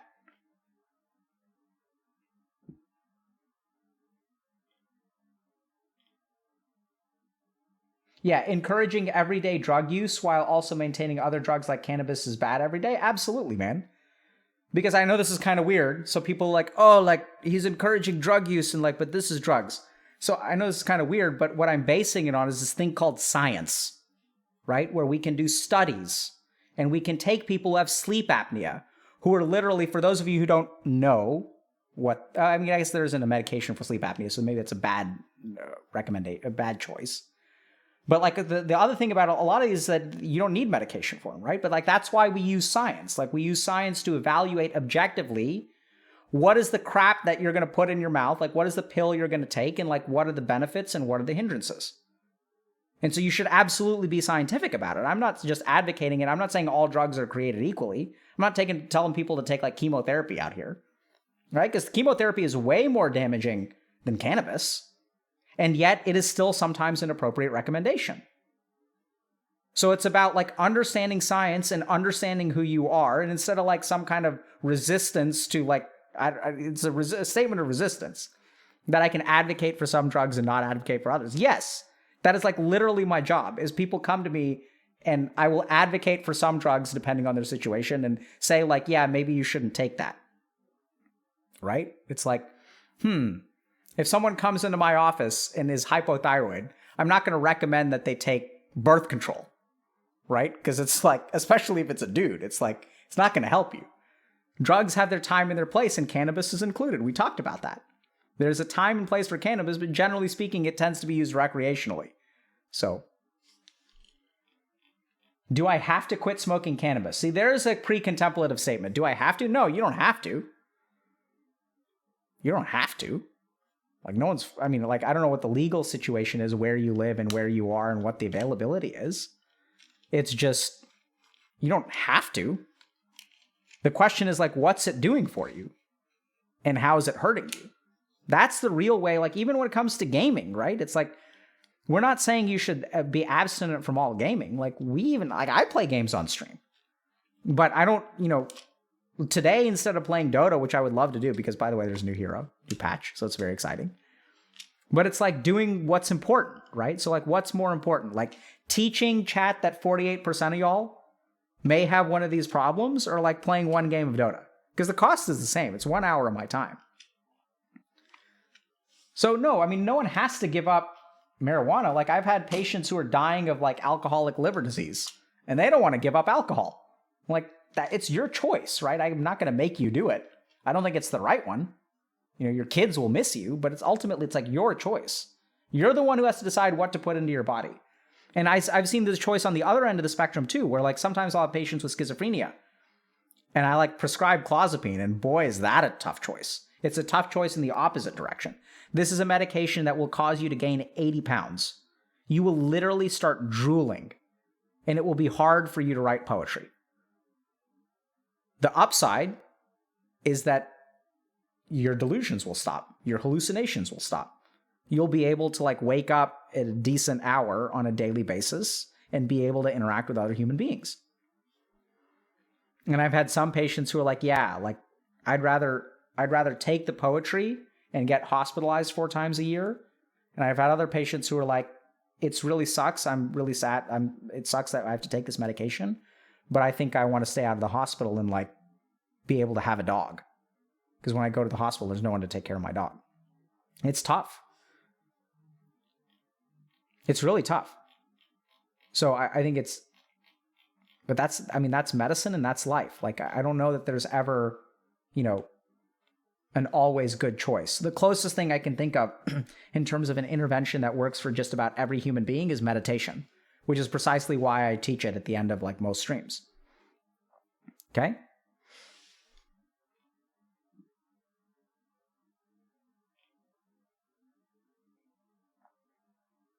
How does one get a lab test? Depends on where you are, but generally speaking, your doctor orders it. What is the difference between a psychiatrist and a psychologist? So a psychiatrist is a medical doctor, and a psychologist is usually a PhD or a PsyD. So psychologists and medical doctors get trained they do 4 years of medical school, where we do like a little bit of everything. So you like go spend some time in the operating room, deliver a couple of babies, help people with their hypertension and cholesterol, see, some psychiatric patients, things like that. Do some work in an emergency room. You like learn everything. So you learn about physical health and mental health, primarily physical health. Medical school is like 90% physical health stuff. Then you train for 4 more years to become a psychiatrist. So after 4 years of medical school, you have a total of 8 years of training where you're a medical doctor practicing like mental health treatment. A psychologist's training is quite different. So they'll usually have 5 to 7 years of a PhD program. So that will involve a lot more research training for the most part. We'll also have a lot more in-depth therapy training. So psychologists coming out of the gate tend to be better trained at therapy than psychiatrists are. And then they'll sometimes do like a postdoc for like a year or 2. So they'll know way more like techniques of therapy compared to a psychiatrist. So each one is trained differently, and the length of training is different. Which one gives you meds? Usually psychiatrists. But there are some parts of the world in which psychologists can prescribe.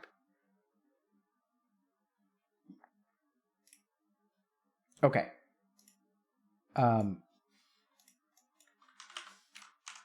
So now let's do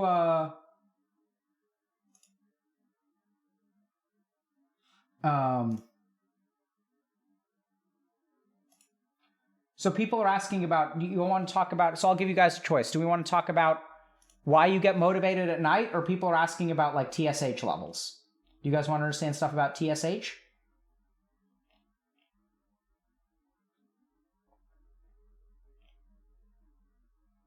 Okay, motivation at night. Okay.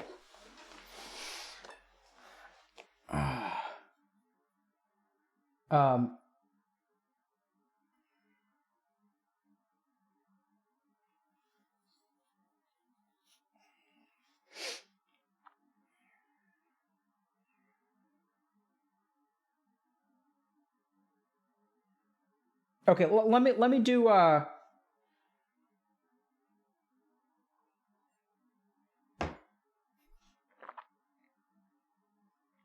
let me think about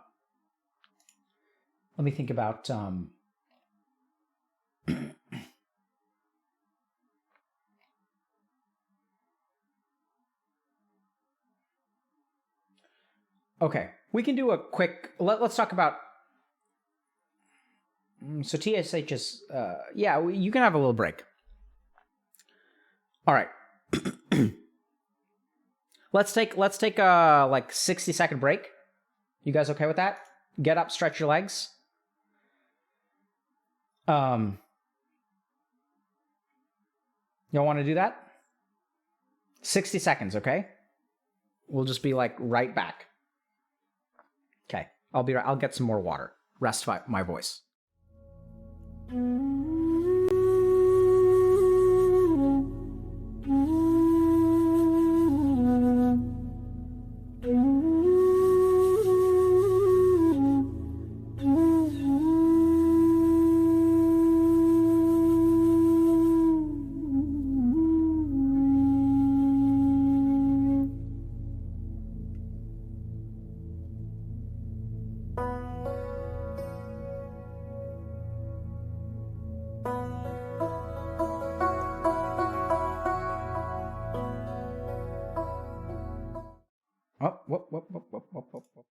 Okay.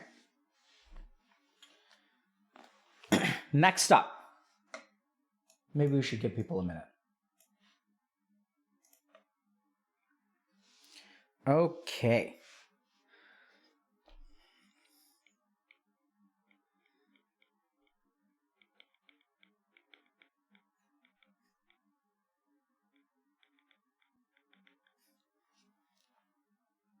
Okay, so we've got neuroscience.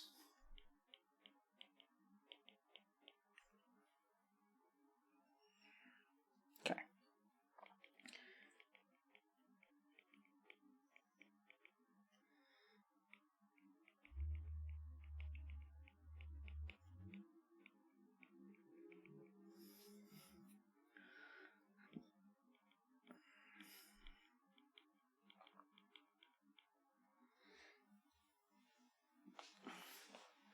Okay. We're still on break? Okay, let's get started, chat. Let's go. Gotta play some Dota tonight. It's Friday, dude. Gotta play some Dota. But we have to do our work first, right? We all agreed on that? Like, let's do our work? All right, so this is some cool stuff. Not gonna lie. Got some neat stuff for y'all, okay? So, let's take a look at this post. Nah, but why is it that every time you get in bed and try to sleep that you get a ton of motivation? Where was the shit during the day? So we're going to talk a little bit about why is it that you get a ton of motivation when you're going to bed at night? And why when you wake up in the morning, like, you don't actually do anything, okay? So there are a couple of different dimensions that we're going to talk about. One is like, so our question is, why do we get motivated at night, but like not during the day? So we're going to start by understanding some stuff about neuroscience. We're going to talk about one aspect of psychology, and then we're just going to talk about a couple of general principles. This is almost more spiritual. about clarity of mind and like where motivation comes from. And we're going to talk about behavioral calculations as well. Okay.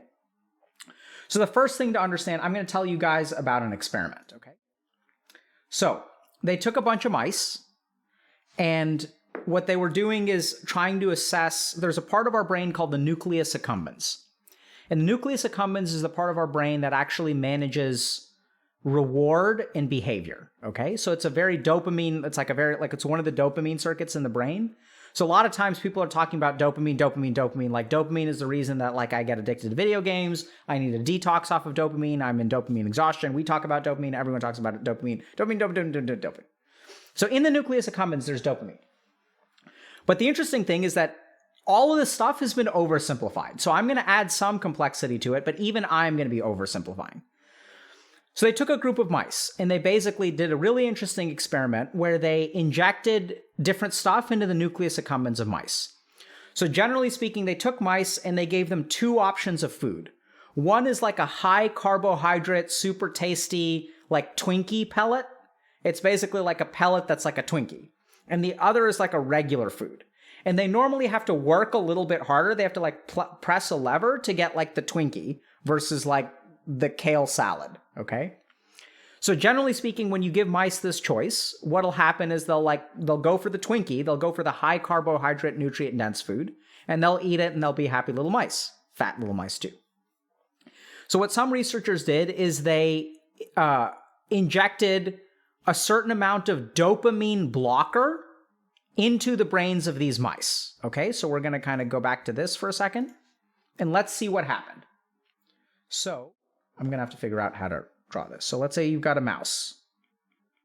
And then the default is high energy pellet. And then the other option is low energy pellet.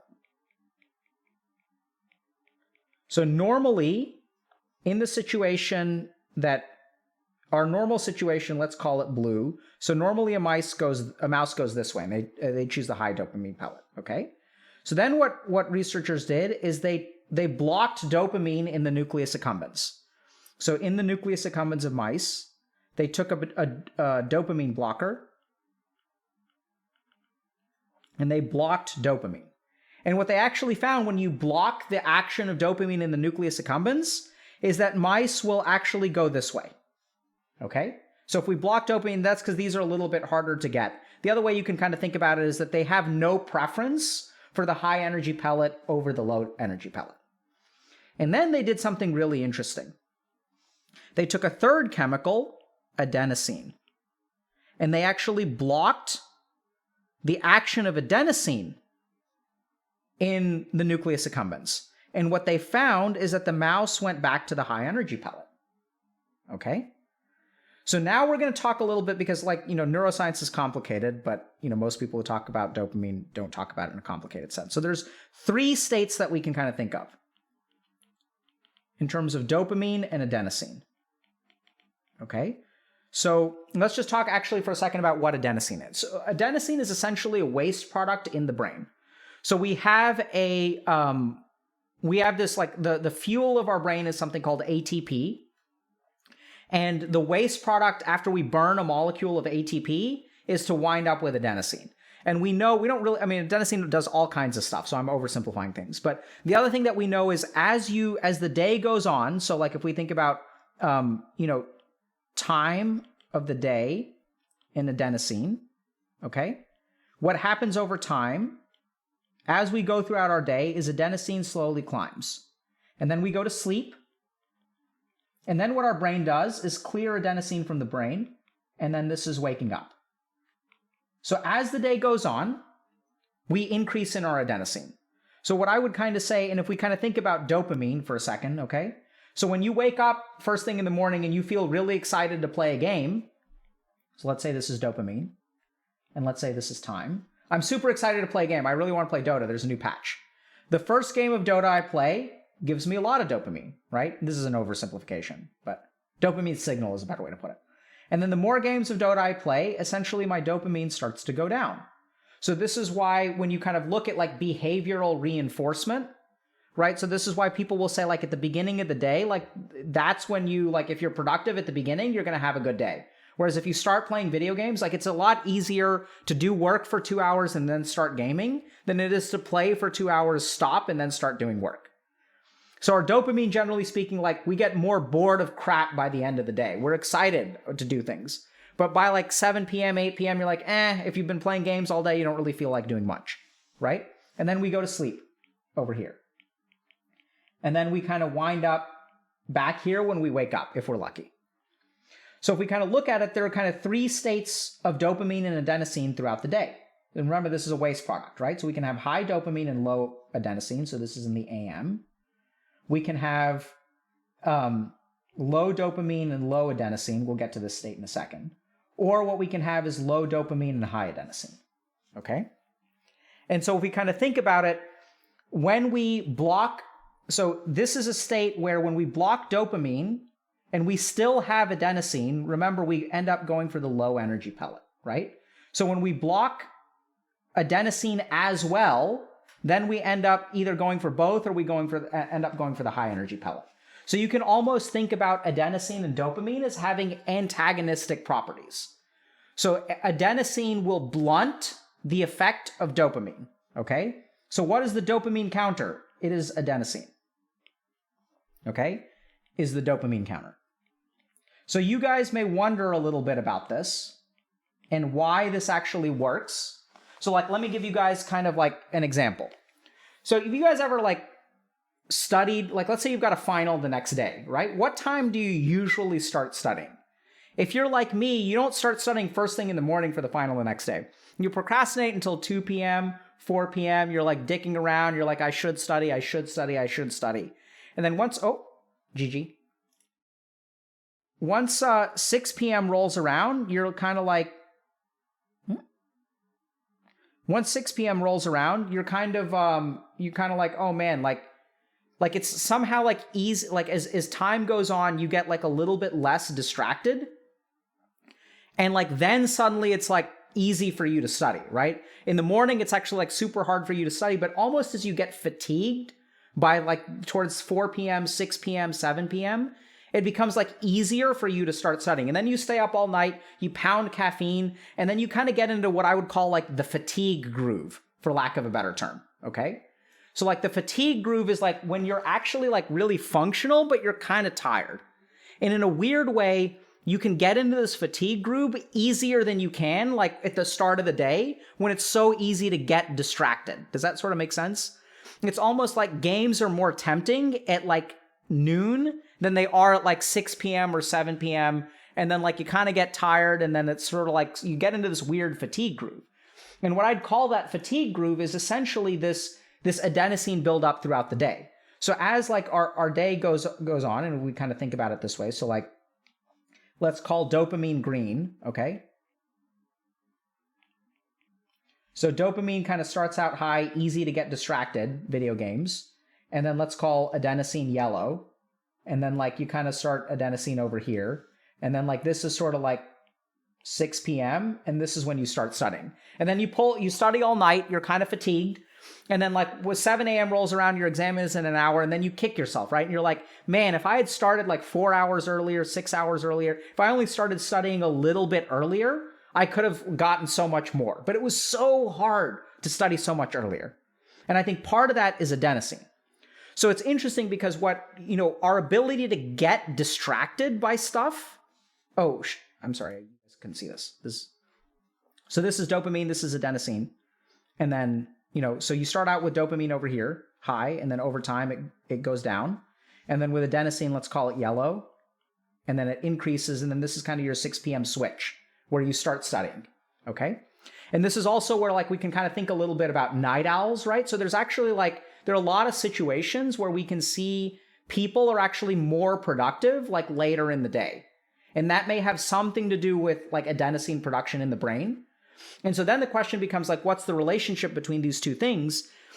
And it's that when we're vulnerable to our dopaminergic activities early in the day, like when you feel excited to play games, you kind of want to watch stuff, like it's really hard to work. And then once you kind of get into this like fatigue groove in the middle of the day, the dopaminergic pull decreases on its own. And then like adenosine, because remember, adenosine has a blunting effect on dopamine, right? That's what the key thing about this rat study is that it demonstrated how adenosine is the dopamine counter. So adenosine is a waste product in the brain, and that sort of makes sense too, because the more that our brain does things, the more energy it uses up, and the more energy it uses up, the more tired it feels, and the less it feels like doing things.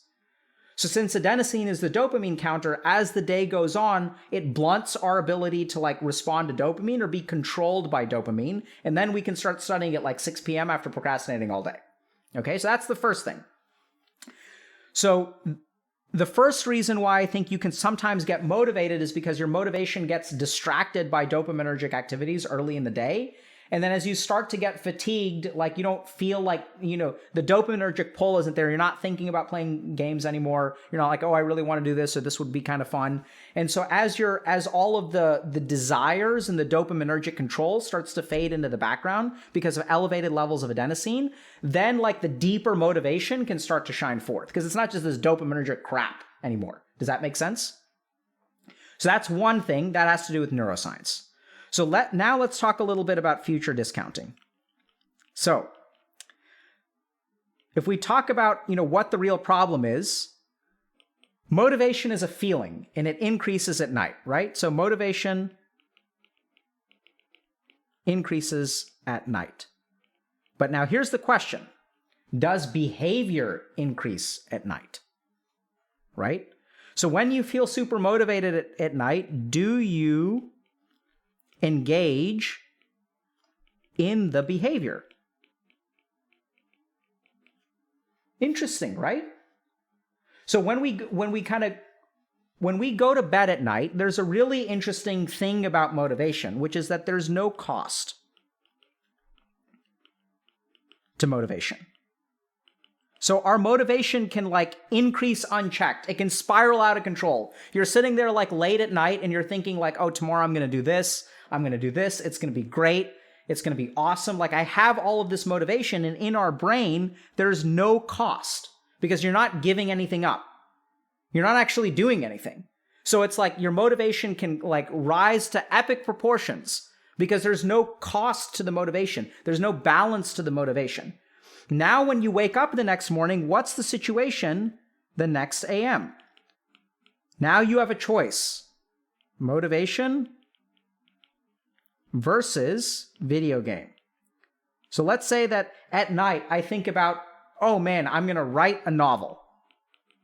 Right? So this is the other thing. Creative stuff, right? Happens a lot at night. I'm going to write a novel. So now I have a choice. I can write a novel or I can play a video game. And now suddenly there's a cost to the motivation.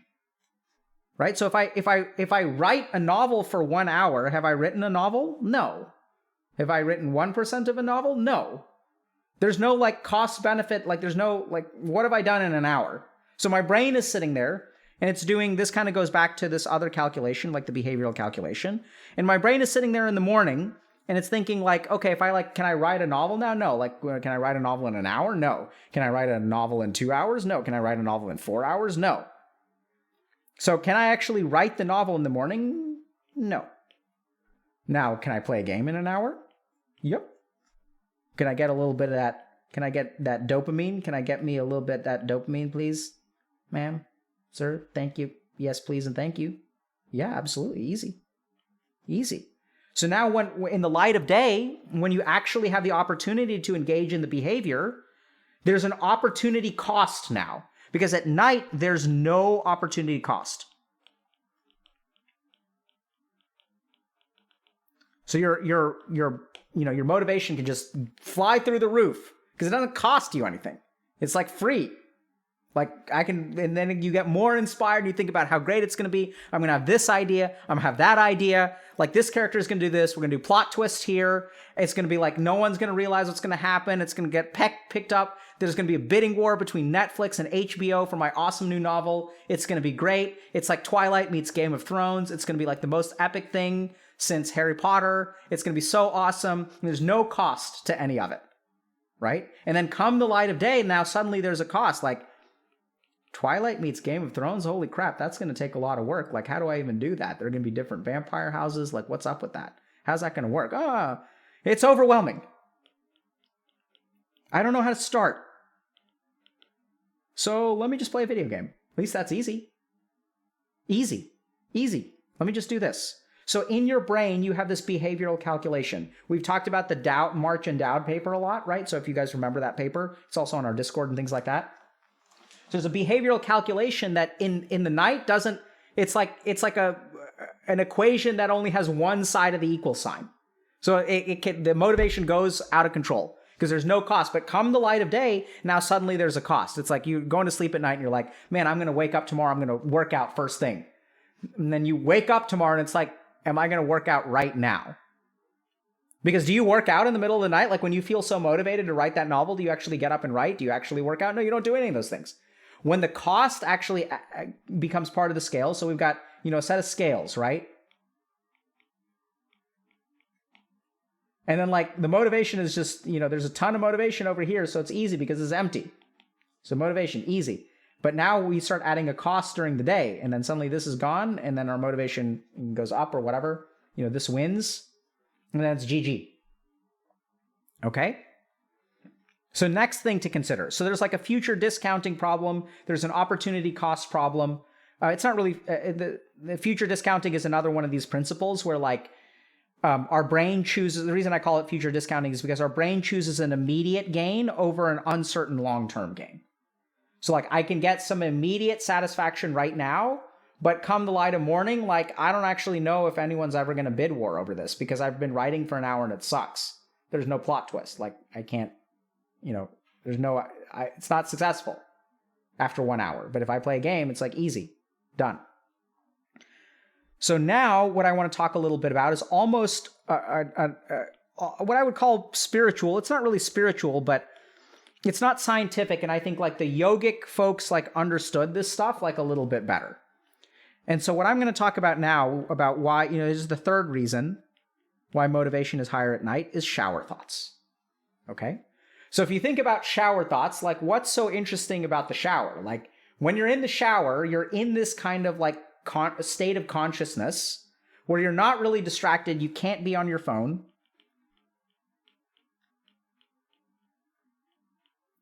You can't really like do a whole lot with your mind. There's like no mental distraction. And there's some amount of physical roteness. Right? You're just like, hopefully like shampooing yourself, cleaning your hair, things like that. And then what happens is like this combination of factors leads to profound thinking. And now now let's look at the situation when we go to bed. So like, I mean, if you're on your bed, you're not going to have, if you're on your phone in bed, you're not going to have motivation. You guys see that? If you're sitting there watching something or browsing something, you're not going to feel an ounce of motivation. It's when you go to bed. It's when you put down your phone.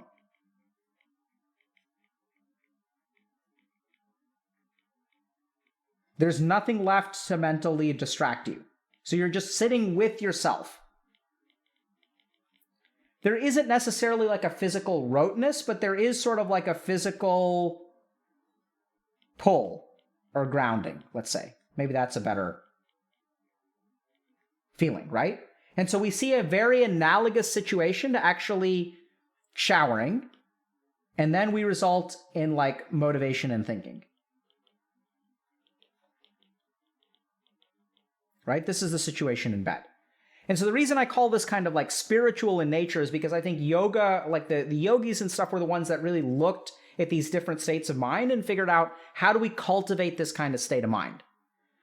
And so what we can see is that a lot of that motivation naturally bubbles forth when we are free from distraction, when we have no dopaminergic options at hand, and we are being with ourself.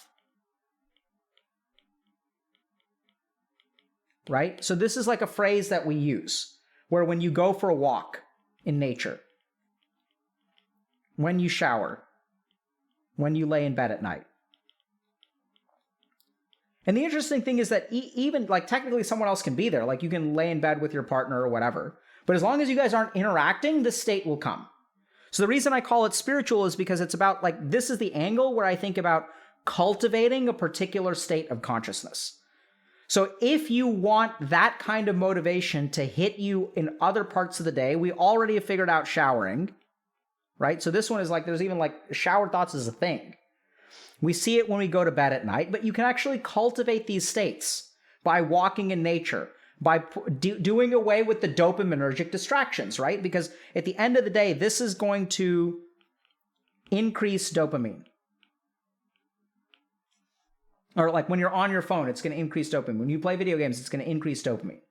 And so this kind of goes back to like this state over here, where these meditative practices, this is actually the ideal state. So this is why if you really look at people like I, for example, do my most productive work in the morning. Where if I spend 15 minutes on my phone at the beginning of my day, if I sit down at my computer, my productivity is going to be like at 80% of what it was, sometimes even less. The longer I spend at my computer first thing in the morning, the more screwed I am for the day.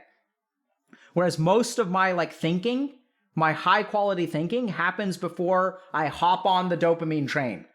So avoid the dopamine train. Okay? Takeaways. Number 1, avoid the dopamine train. Number 2, adenosine gets you off the dopamine train. So this is the fatigue groove. But the problem with the fatigue groove is that you're fatigued, right? It's not like adenosine is a waste product. So at this point, like you're fatigued. So even though you can work, you're not as distracted. The quality of your work is going to be like 60 to 80%, right? And so number 3 is like what you really want to cultivate. And this is like where kind of meditation comes in, is this state of mind. So this is the fatigue groove. This is when we get distracted. And then this state of mind with low dopamine and low adenosine, where your mind is fresh, where it's super capable, and at the same time, it's not distracted, it's not being dopaminergic. We're creating space to be with ourselves, where we're not on our phones, we don't have mental distractions, and oftentimes it can really help to have a physical roteness or a grounding activity. This is why walking is really, really healthy for you, or hiking, right? You can think a lot of awesome, really deep thoughts when you're going for a hike. If it's not physically intensive to the point where it's occupying your mind. So if I'm rock climbing, for example, like I'm not going to be thinking deep philosophical thoughts or creative thoughts because all of my mental focus is going to be on the actual physical activity. But that's the thing, is that there are some activities like showering or being in bed or going for a walk that have a certain physical grounding aspect that don't demand your mental attention, so your mind can be free. And then you'll start to have motivation. Questions? So what was number 3? Oh, yeah. Seek out, low dopamine, low adenosine states. And these states have these components that we talked about over here, right?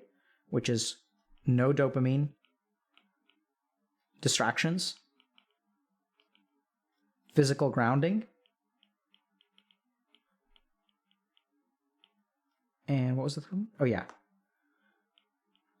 Like mental space, let's call it. And the other thing that you can do is like, this is what we call being with yourself. And meditation helps a lot. So like, don't start the first hour of the day, like don't use technology. That's the biggest thing you can do.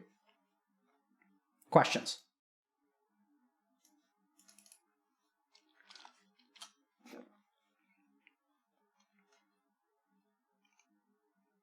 I personally prefer showering in the morning, but to each their own.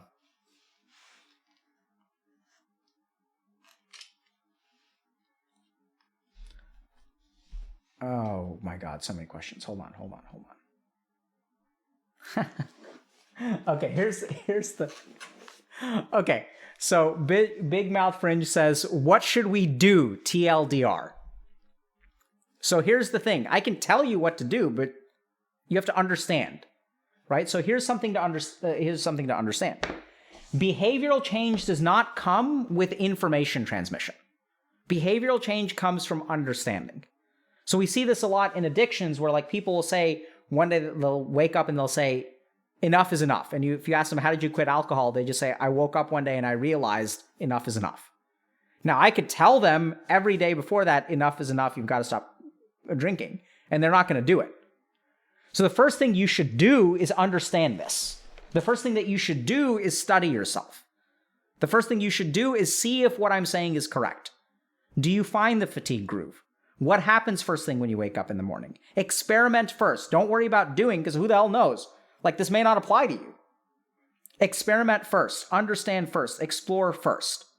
See if you can find these three things to cultivate this kind of like motivational, triad of physical grounding, but not physically demanding stuff, free of mental distraction or mental space, and to be free of mental distractions. See what happens in your day when for the first hour of the day, you do not touch a piece of technology. What happens in your mind? What happens to your motivation? Right? Because at the end of the day, if you want to optimize performance, you don't want to use the crutch of adenosine and the fatigue groove to get stuff done. That's what has you operating at 70%.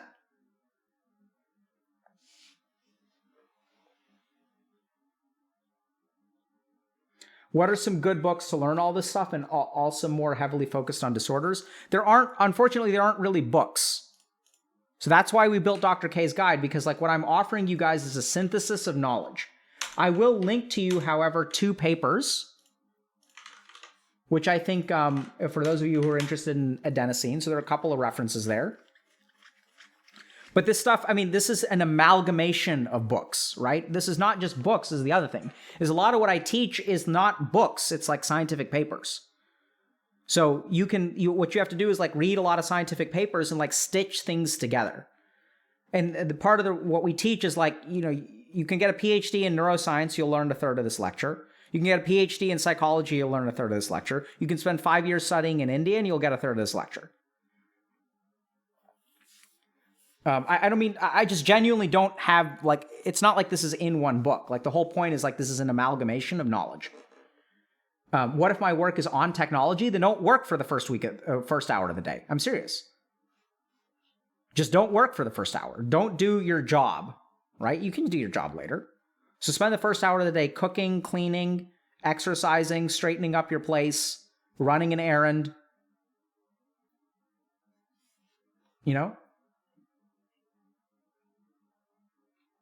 Good questions. How do Twitch streamers that are addicted to video games become successful then? Excellent question. Because their success is tied to the dopaminergic process. So this is a fantastic question, right? So if your material success is tied to the dopaminergic circuit in the nucleus accumbens, then you can be successful and do this. Easy. The challenge is that for most of us, the dopaminergic hit does not lead to material success. So this is also where, they have their fair amount of suffering too, okay? But this is where if we look at part of the job of being a successful Twitch streamer is to spend time on Twitter, spend time on YouTube, spend time playing games. These are all dopaminergic activities. That's why there are successful Twitch streamers. Because the world has evolved to a point where dopaminergic activities can be financially rewarded. Video games aren't a distraction anymore. They're now a job.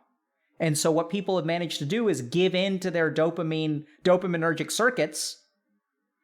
They become successful on Twitch and they are a mess. They suffer on the inside unless they can learn how to set limits, right? They internally, like they're burnt out. Because like they're stuck in the dopamine loops. They don't feel like they're in control of their life, all this kind of stuff. Not even music in the morning? I guess you can listen to music. How do I reset this cycle from working all night? What I would say is that you should try to stay up and then like go to bed like at 6 p.m. or 7 p.m. So in my experience, if you want to reset your sleep schedule, we've got a video about this, by the way.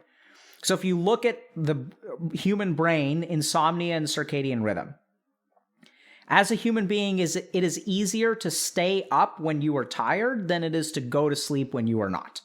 This is the key thing to understand about resetting your sleep schedule. There's one thing to understand. It's that staying up is easier than going to bed. So if my circadian rhythm is all off and I lay down at 9 p.m., I may stay awake for like 4 hours. And then there's like GG. Nothing I can do about it. Whereas it's way easier to stay up all night, right? Like it's easier to stay awake 12 hours longer than when you should go to bed than it is to go to sleep 12 hours earlier than, you should go to sleep. So like it's really hard to wake up at 8 a.m. and like go to sleep at 10 a.m. Way easier to wake up at 8 a.m. and stay up until 10 a.m. the next day. I know, I'm 4 pixels. I'm trying to figure out why. Okay, there. There we go. Okay. So I would say try to stay up until 6 p.m. or 7 p.m. And then you're going to be so exhausted that you should have no trouble falling asleep, or hopefully it'll be easier. And then what'll happen is you'll sleep for a long time and it'll be easier to wake up in the morning. So I'd say go to sleep at 6 p.m., 7 p.m. Stay up for 36 hours. You have to be careful about, driving and stuff. I wouldn't drive or anything like that. So don't do anything that's dangerous because you're going to be heavily impaired. And then what you want to do is set an alarm for 12 hours from, when you go to bed. So set an alarm for 6 a.m. or 7 a.m. You may feel kind of groggy and weird when you wake up. But then that'll be the first step in the right direction. And then you have to power through that day, and then it'll be easier to go to sleep at 10 p.m. So that's how you fix it.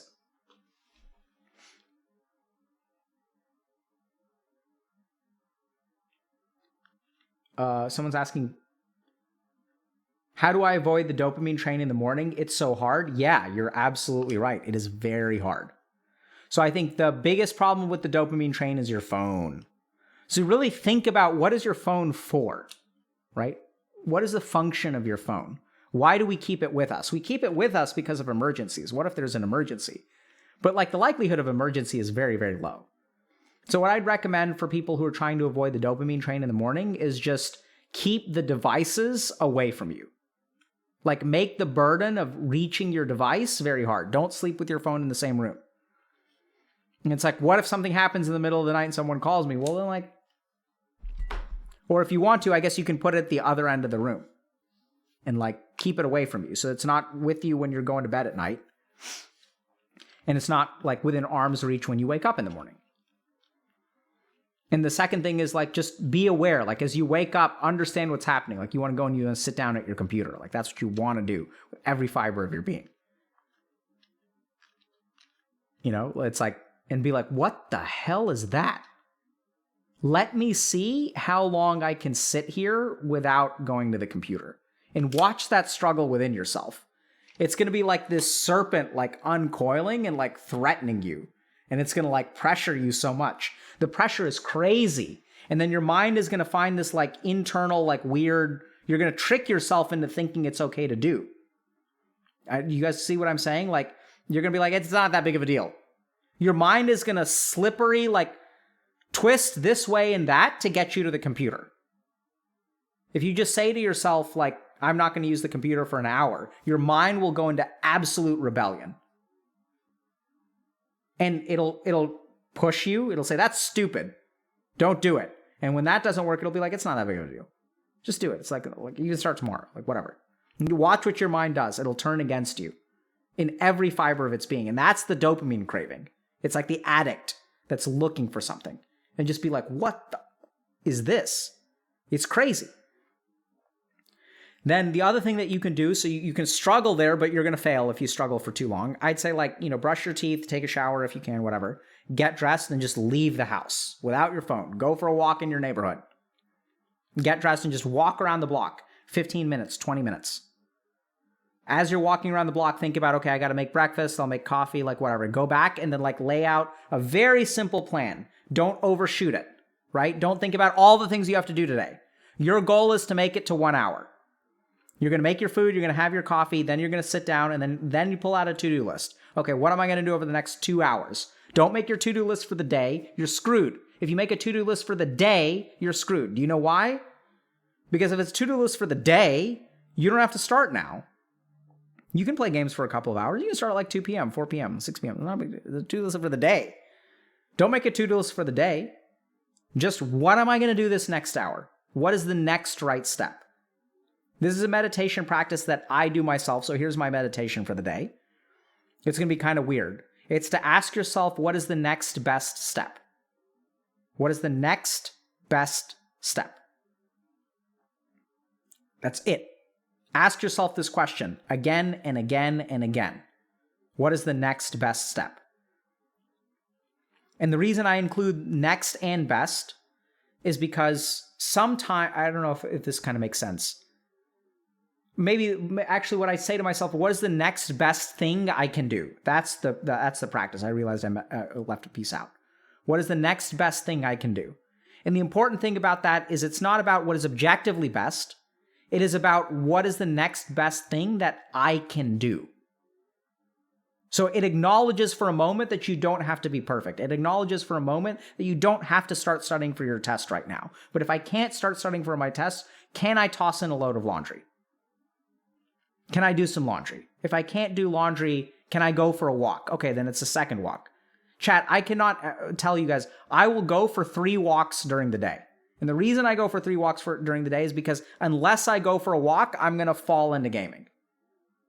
But I can physically, I can force myself to walk 10 feet, put on my shoes, and walk out the door. And once I walk out the door, the desire to game disappears. You guys get that? The key to building a successful, action throughout the day or habit is not doing the whole action. It's just boarding the train to the easy part. Because I have never in my life taken 2 steps outside the door with my shoes on, being dressed, turned around and walked back in. In fact, at that point, it feels really awkward and difficult to do that. I don't think I could do it.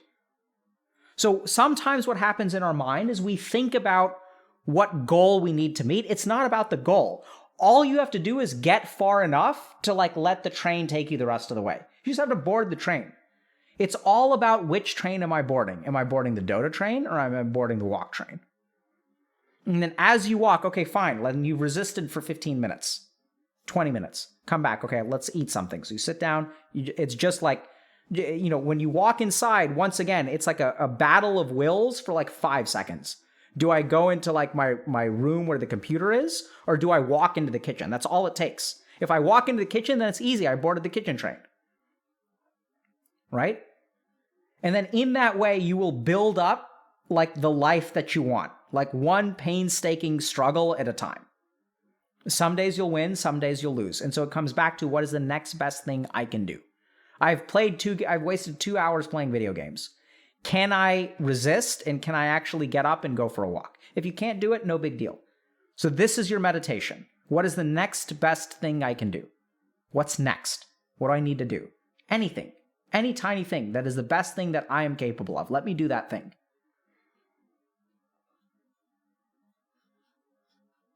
Got it?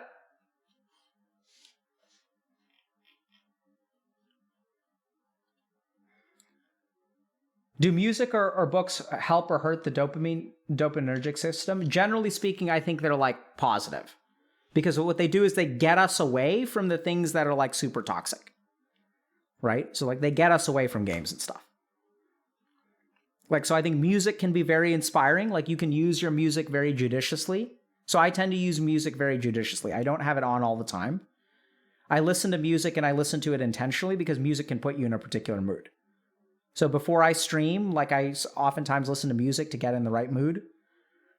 I'll listen to some bhajans and stuff too, so like devotional music, because that creates a certain mood. Sometimes I'll listen to Kanye because that creates a certain mood. You can use music to cultivate a particular mood. So go for a walk for 15 minutes and have a nice inspiring playlist, and then you'll get back and you'll kind of do it. Right?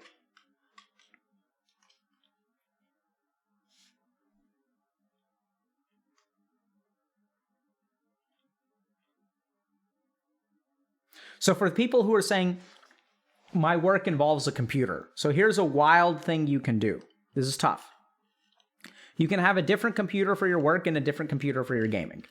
Okay?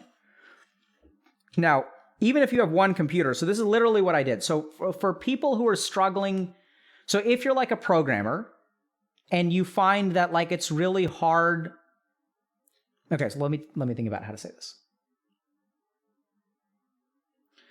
So a lot of taking control of your life and doing the right things in the day is avoiding getting on the dopamine train, right? The second you pick up your phone and you open up Twitter or something else, you've lost 15 minutes. You've lost an hour even.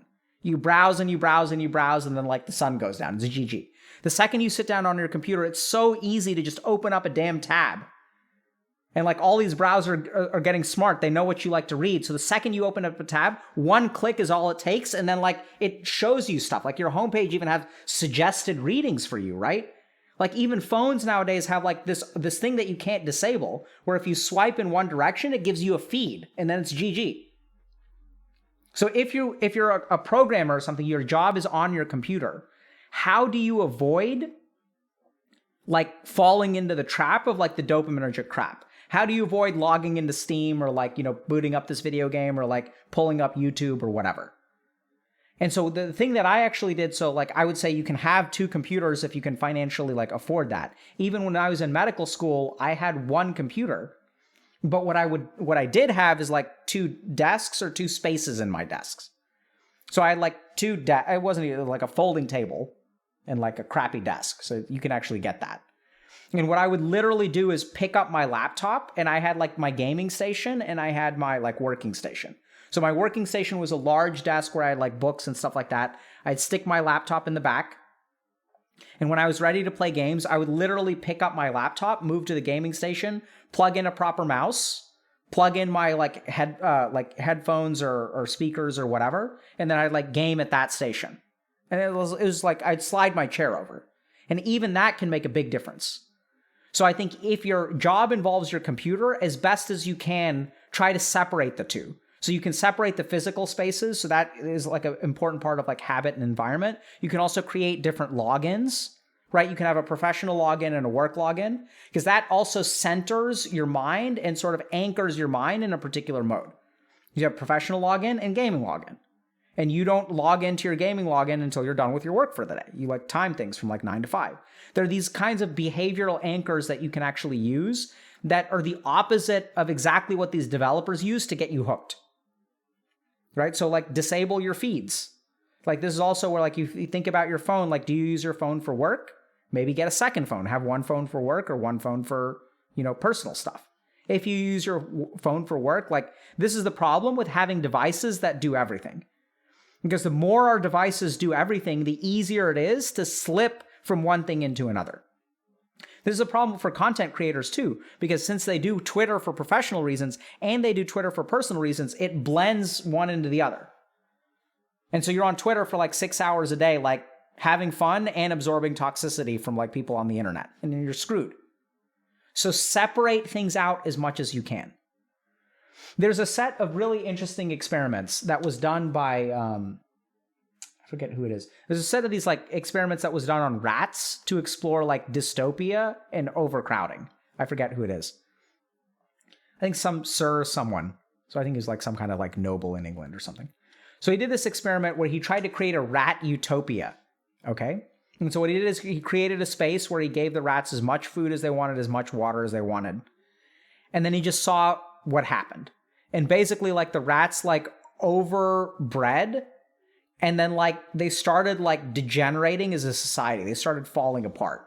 So they would like eat as much as they wanted to. They started like breeding. Like there were like all these like terrible things happening. Like rat mothers would have babies and they would just like abandon them in like the mess of rats. Okay. And so like all kinds of like bad things were happening.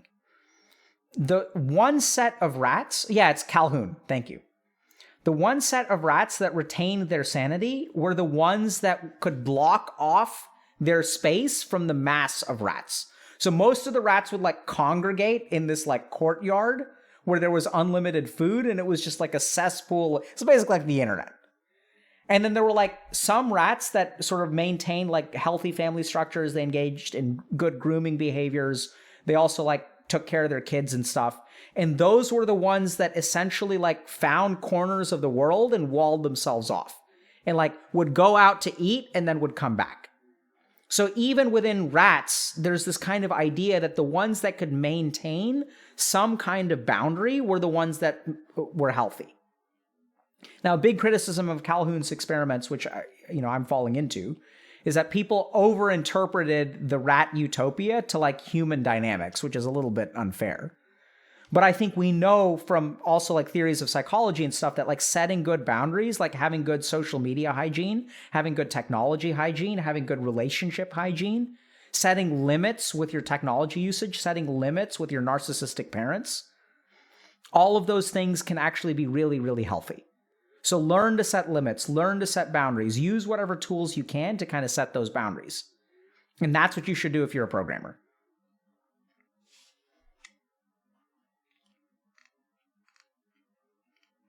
What about some reading in the first hour? Is that also a no-go? I would actually steer clear of it if you can. So I would use the first hour of the day to like cook, eat, shower, exercise, do yoga, plan, laundry, some kind of shuddhi, some kind of cleaning activity, some kind of exercise. Just try not to stimulate your mind at all. Don't give it anything to distract it. Take care of all the rote stuff. You'll be amazed at how much of a difference it makes. What if it makes me anxious? I don't know what you're referring to, Jonathan's, but that's okay, right? So life cannot be the avoidance of anything that makes you can't avoid all the things that make you anxious. It's just not going to work. Ah, yes, RS Flow. Great reminder. So for those of y'all that feel like the meditation we gave you was not enough, there is another awesome meditation technique that actually one of our coaching clients discovered. Okay? So this credit goes to a coaching client. If you're listening, you know who you are. I can't share their name because of privacy. But so what this person did is sat in front of a wall and stared at it for an hour. And it was like, it's one of the most transformative experiences. So just stare at a wall for an hour. I mean, I think you can do a milder version of this. Go and sit on a park bench for an hour and be with yourself. Just be with yourself and let your mind go where it wants to go. And just 1 hour. See how hard it is. See if you can make it. Okay. I think we're done for the day. Man, so many comments, dude. I love it that you guys have been sharing so much. My only regret with chat is that I can't follow everything you guys are saying. Like, that's why, so I much prefer Twitch to other platforms because it allows me to interact with y'all. But nothing beats like sitting around a fire on a cold night where the stars are out and just like talking about this stuff, That's what I really love. Or like sitting at, like chilling on the beach or like going for a walk or like, so we'll get there one day.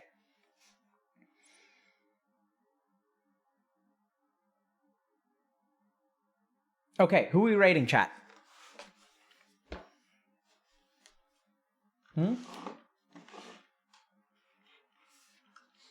Dr. K trying to make a move? Oh, yeah. Come over to my place. Is Arteezy streaming? If Arteezy is streaming, we shall raid. Is he actually streaming, though? Because sometimes you guys, y'all will troll me in two ways. It's just Arteezy? Yeah, dude, he's not streaming, dude. Okay, for those of you who say small streamer, suggest someone. If we're not doing small streamer, then we're going to do Ludwig or Fuslie. Okay, Ludwig is wearing a...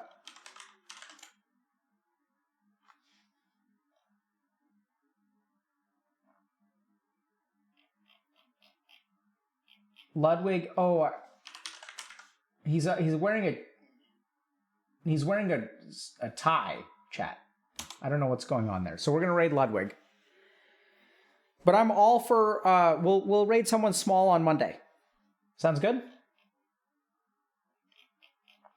Take care, y'all. And remember, stay away from technology for the first hour of the day. But now is fine. Yeah.